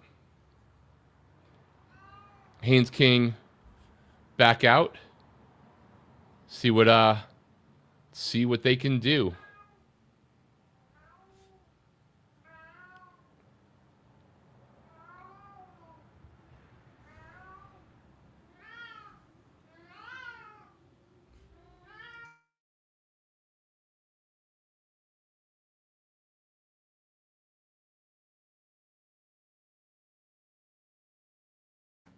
Kansas back to drop, taking way too long.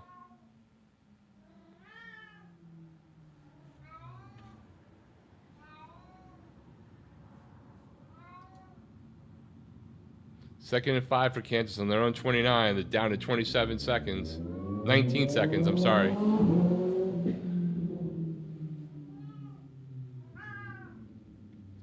Georgia Tech punting on 4th and 10.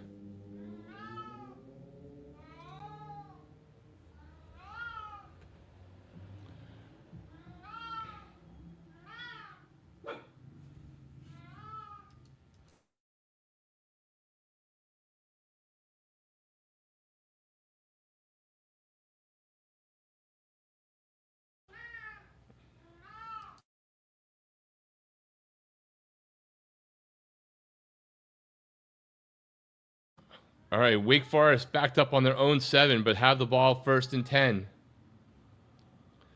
Pitt's 4th and 7, 2:52 to go in that one. Kansas 2nd and 6, only 19 seconds left to go. They're spying Daniels. Incomplete. 11 seconds left in that one.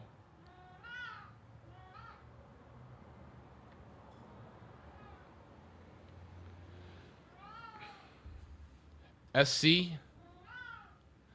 It's 1st and 10 on the Illini 29 with 2:36 to go. Lots of wild stuff happening here as we wrap up the morning sessions.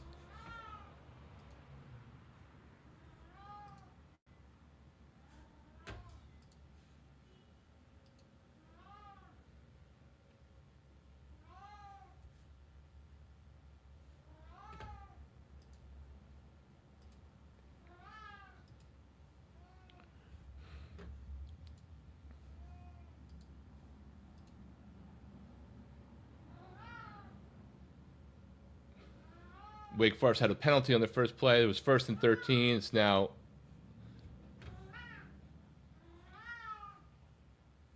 second and 9. SC is 1st and 10. The Illini 16.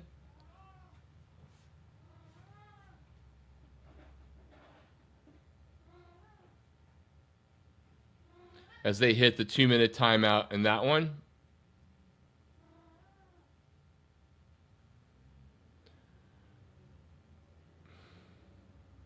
Kansas down to the last play, 4th and 6.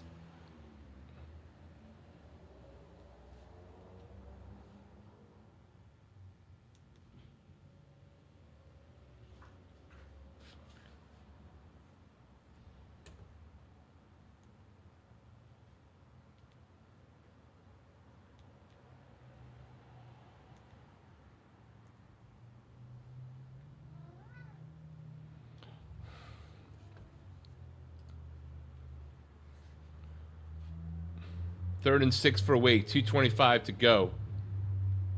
Can they convert? What a catch. Down the left side, 1st down, conversion for Wake Forest. That receiver got just destroyed and held on to the ball.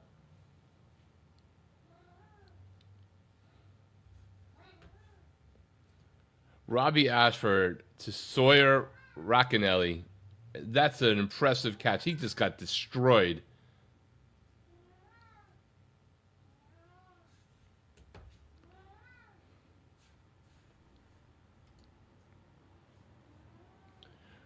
Kansas is down to the last timeout here, or the last play, really. It's 4th and 6 from their own 29. It's Hail Mary time. Unless they have an amazing play. I mean, they're just not getting a field goal range in 6 seconds.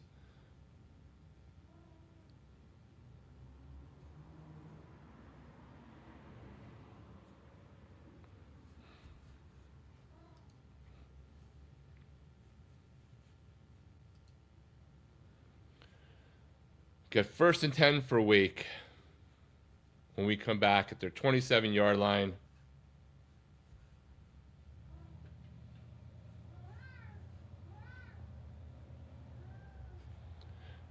Wake has now moved into the 99.9% win percentage territory. Sean loves it when underdogs grind out wins. I love it when a team you can't play to knock off takes a loss in the conference. So much for Georgia Tech has an easy schedule. By the way, I'm one of those people who said once they beat Clemson, look at their schedule. A lot of people said that. Didn't even get past this Saturday, the first game after they beat Clemson.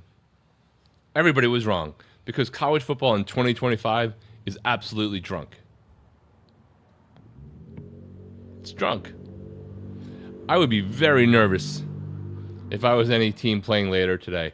SC into the end zone, touchdown, Jaden Mayava. Makai Lemon with the touchdown. Man, oh man.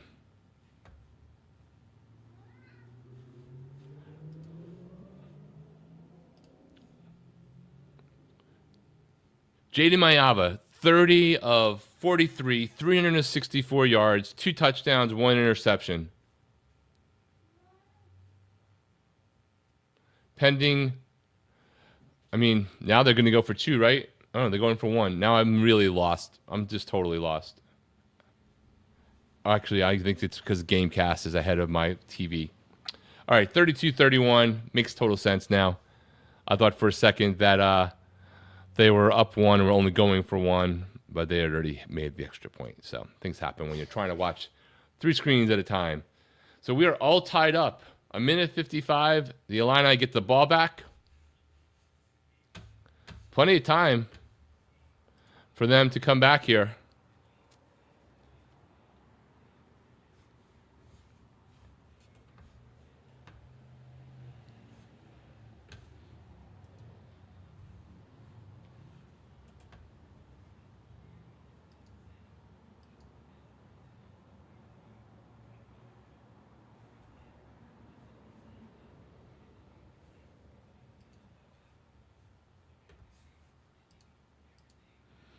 Ted says this was Altmaier time last year. He had 4 wins with this scenario. Yeah, he had some very Brady-like moments, I would say. Indiana's already up 6-0 on Iowa. I assume that they're just pending the extra point. Wake Forest is back first play after the 2-minute timeout. Just a short gain. Second down for them.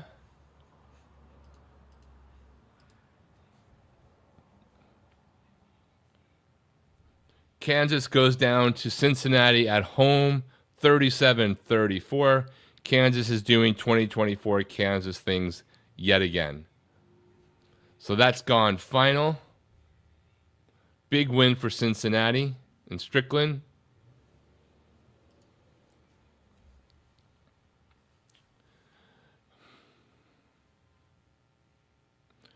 Baylor and Oklahoma State just about to go underway. West Virginia underway in the Big 12.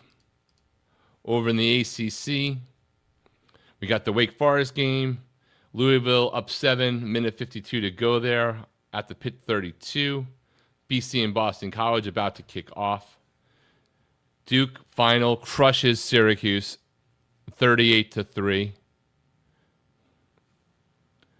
That's a surprising score.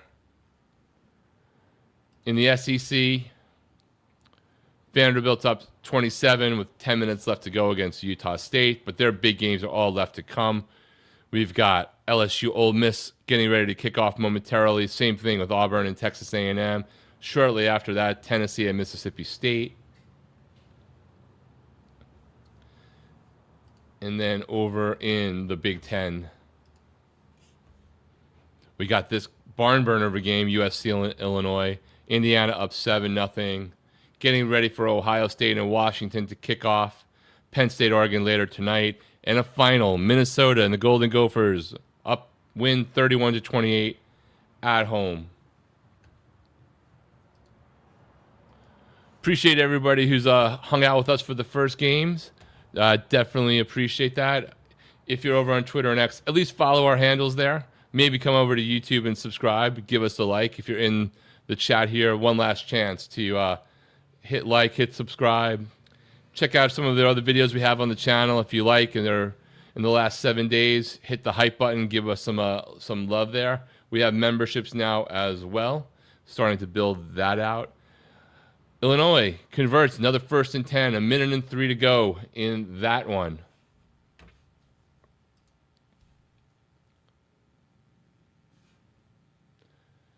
Over in Wake Forest, 4th and 5. Wake at their own 32. Under 2 minutes there to go, 1:48. They haven't been able to be successful in really running off a lot of time, though. They are punting as you would expect.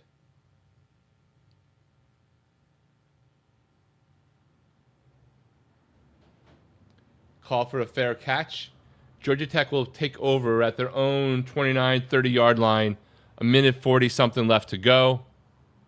We have an injury on the field in the USC Illinois game, so we're in a timeout there.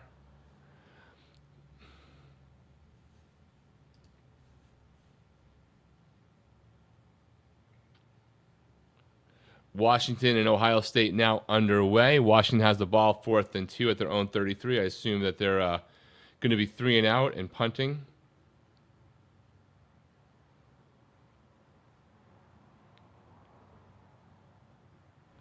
Wake Forest just got screwed. Georgia Tech was offsides. It was not called. It would have been enough for a first down. Meanwhile, the first play out of that missed offsides by the defense, Georgia Tech 1st and 10, complete over the middle. Haynes King, nice pickup.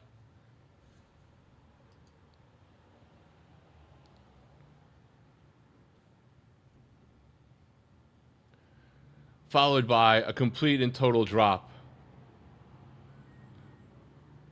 2nd and 10 for Georgia Tech. Haynes King with the pass, but it's just completely dropped by his wide receiver.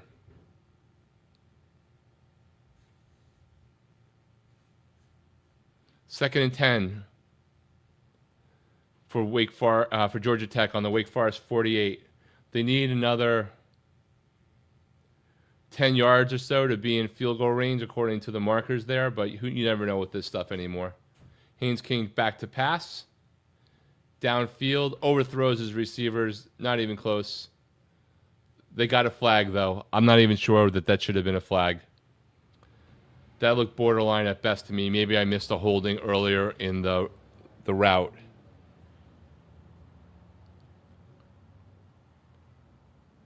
Yeah, he was holding him. I mean, the ball was overthrown. I don't think he would have caught it, but the hold came before the pass. So Georgia Tech is now in field goal range, 1st and 10 on the Wake 33.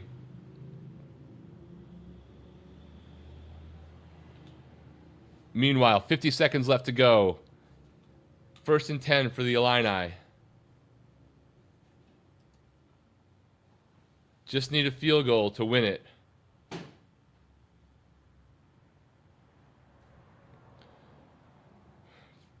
Illini at the USC 33. They're up to a 54% win percentage shot, according to the metrics here. Still got a timeout in USC Illini. Georgia Tech in field goal range. 2nd and 8. Haynes King drops back to pass. Another drop.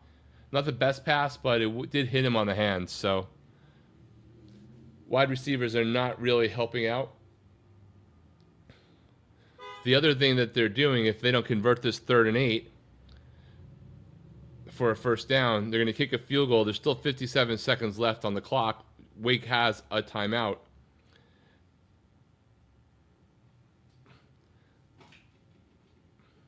So they might have a shot of getting the ball back if they can hold them here, and they're forced to kick a field goal. Haynes back to pass again.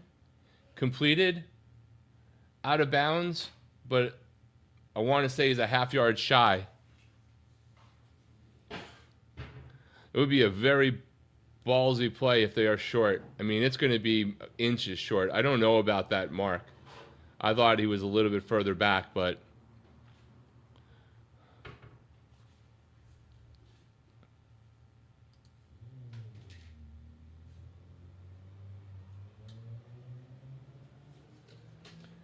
and they're giving him the 1st and 10. So the chains move. Georgia Tech on their Wake Forest 24-yard line, driving.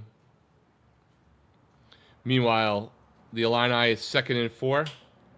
3rd and 4 from the USC 27. 41 seconds left to play in that one. They're reviewing the previous spot in the Georgia Tech Wake Forest game. That looked questionable to just give him the first down. I think he was out earlier. He was definitely out before the yellow line. Now, whether the actual on-field ones he was out for, that is harder to tell, because I'm not sure if they ran off on the yard marker flags on the right side of the ball that's doing the true measurement. So we'll have to wait and see.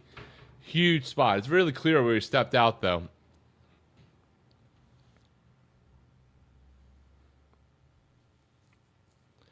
We got a timeout, USC. 35 seconds on the clock. 3rd and 4 at the SC 27. Illini just need to kick a field goal.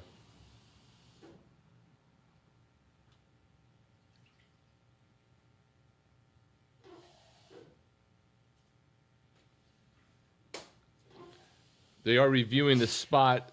I'm reading the closed captions here. They think they made a good spot. They gave it to him. So it is 1st and 10 for Georgia Tech. We got 3rd and 4 for the Illini.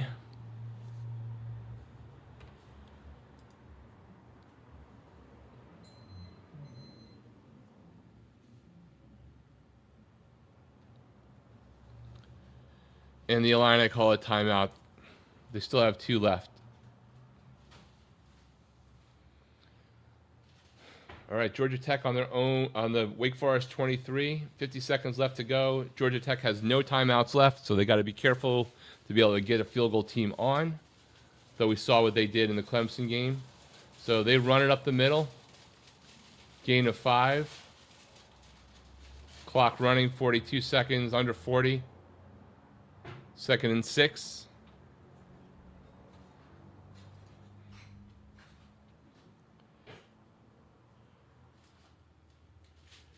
Haynes King complete outside, pick up a 4, step out of bounds, 3rd down.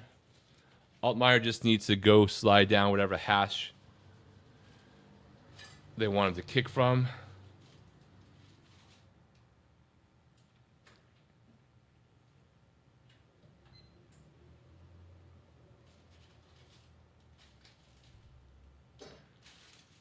We got 3rd and 2 in the Georgia Tech game, 3rd and 4 in the Illini USC game.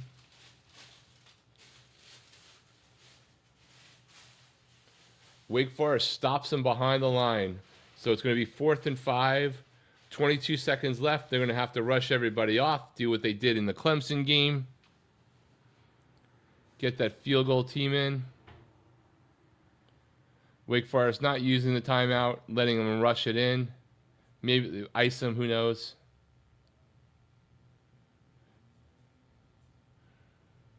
The field goal attempt from Georgia Tech is good. That game is all tied up with 2 seconds left. That one looks like it's going to overtime.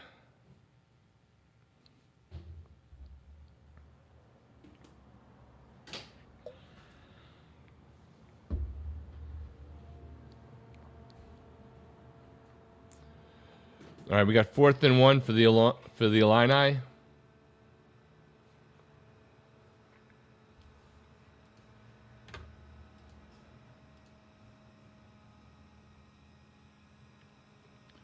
Ball is at the USC 24, so what do we got? A 41-yard field goal attempt here.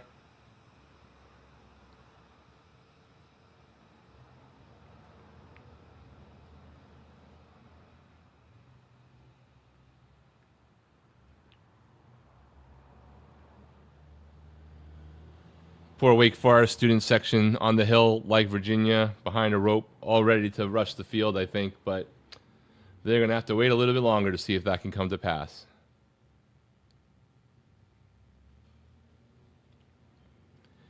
And with no time left on the clock, the Illini kick a 41-yard field goal to win the game against SC. Great comeback by SC, but it wasn't enough.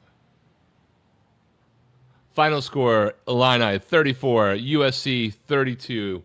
So we got one game of substance left in the 9 a.m. kickoffs. That is the Georgia Tech game. Congrats, Illini Ted. That wasn't what you were hoping for, but it still works. Not exactly sure why they're rushing the field, to be honest. Act like you've been there. It's just SC, a 21 team. I don't know. Maybe there's something else, Ted, that I don't know about the history of the Illini winning against a ranked team at home, but that doesn't seem rush the field worthy to me. Maybe I'm being harsh. All right, we are going to overtime in Georgia Tech.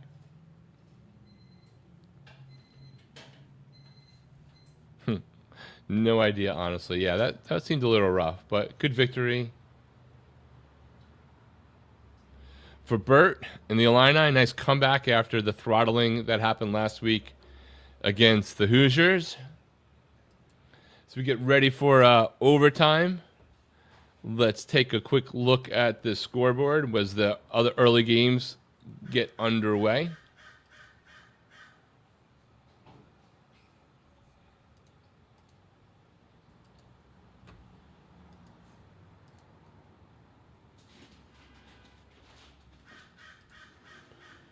All right, we're in overtime here. Vanderbilt's romping on Utah State. Washington and Ohio State scoreless about halfway through the first quarter. Ole Miss LSU just underway. A&M's already up 7 on Auburn at home. Iowa's down 7 against Indiana. That's a 9-point spread. That game's over on Peacock. We're about 20 minutes away from Tennessee and Mississippi State kicking off. I'm really interested in that game as well. See if Mississippi State is legit. Those are the top 25 matchups. When we look to the conference level, yeah, drunk college kids. I get it. You know, have fun. Boston College is up early on Cal. Louisville final now, 34-27.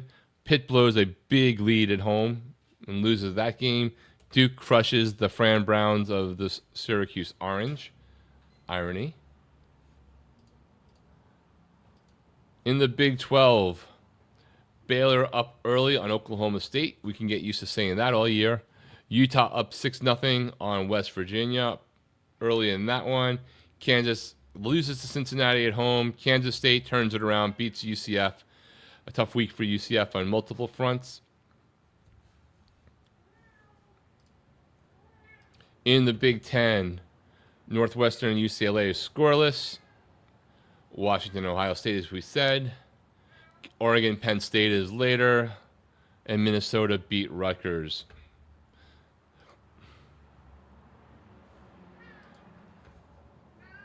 SEC-wise, most of the games were later today, other than the final was Notre Dame 56-13. So,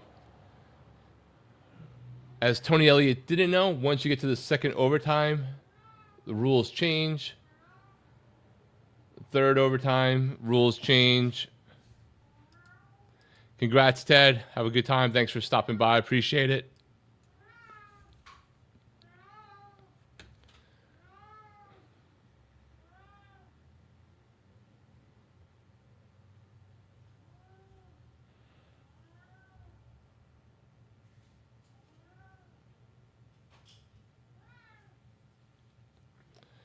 We will see what Georgia Tech and Wake Forest have in store for us to wrap up the early games. Georgia Tech currently ranks 16. Losing to Wake Forest, pretty strong chance in the early volatility of the AP Top 25 that they will fall out. Should that happen. First play of overtime, Haynes King keeps it. Gain of about 6 or 7 on that one.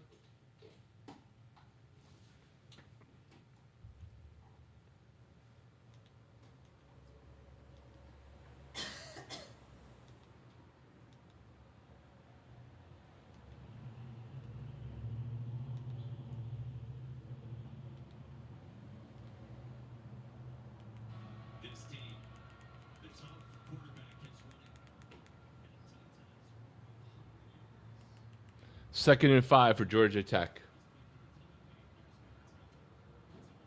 King pass, back to pass, rolls to his right. Has a man downfield. First and goal at the 3-yard line for Georgia Tech.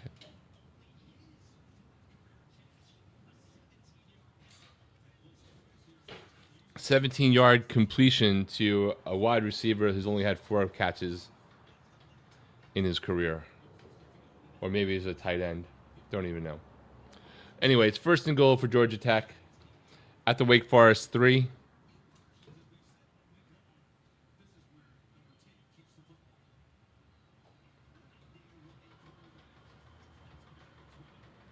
Haynes King keeps it up the middle, gain of 1. Second and goal from the 2.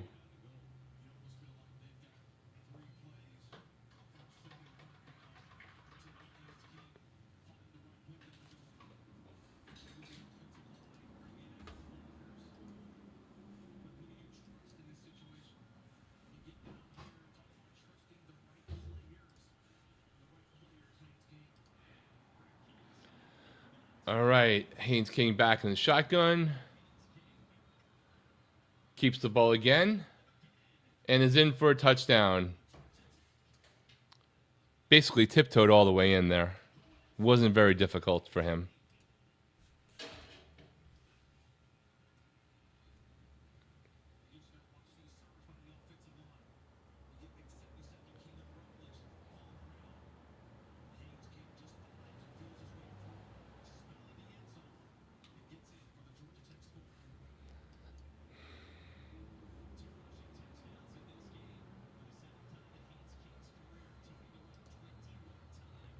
Extra point is good, so Wake Forest will need to come back, kick the extra point, then we'll go into overtime 2 if they're able to do that, where you'll have to go for 2. The Tony Elliott rule that he doesn't know.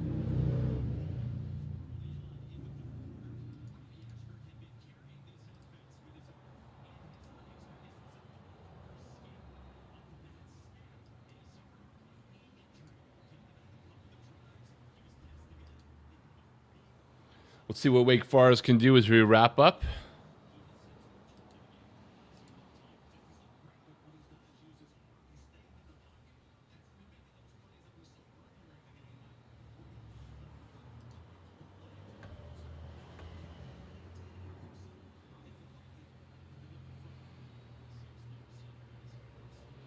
Wake Forest handoff up the middle, breaks a tackle, breaks a second tackle.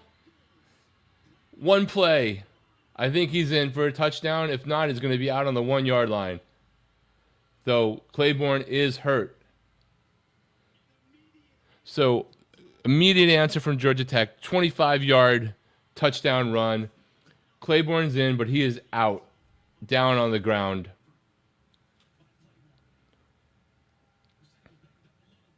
Couldn't tell what happened to him.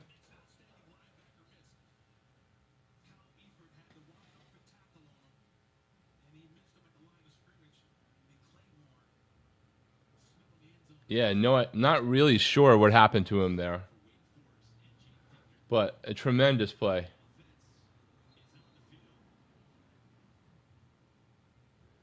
Wake Forest is lined up as if they're going to go for 2.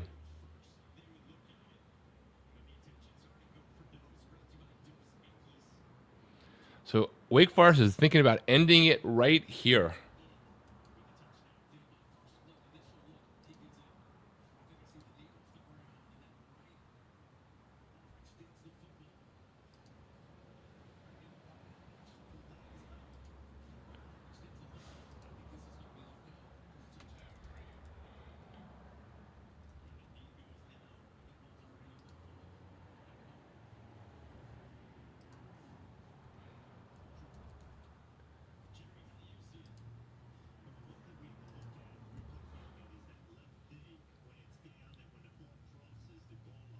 He may have been out on the 1-yard line, but I can't tell if his knee was down or not.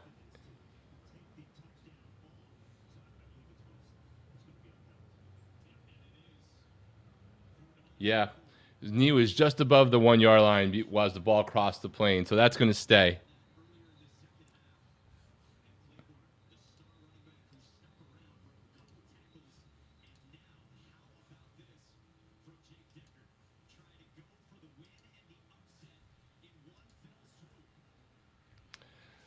Jake Dickert, first-year coach at Wake Forest, trying to make a statement here. Going for 2. Hey, Jose, congrats over there to the Illini guys. Yeah, they scored at will today, but they try to give it up a bit as well. Let's see what happens here with Wake Forest. Going for 2. Looks like Georgia Tech maybe took their timeout.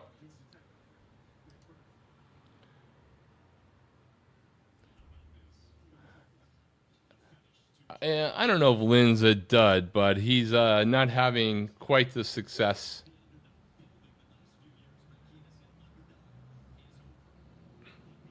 But on the flip side, they turned the ball over a couple of times, and SC didn't capitalize on them every time.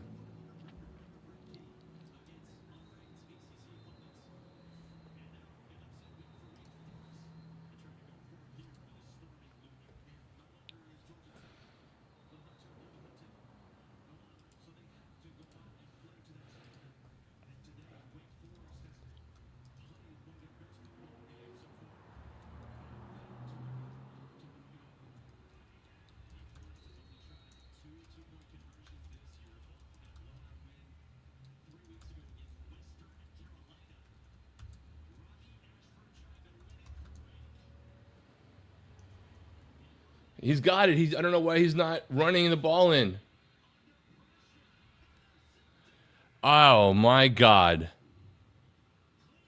He had it. He just could have run it in. I don't get that one to save my life. He had it. Wow. Wow.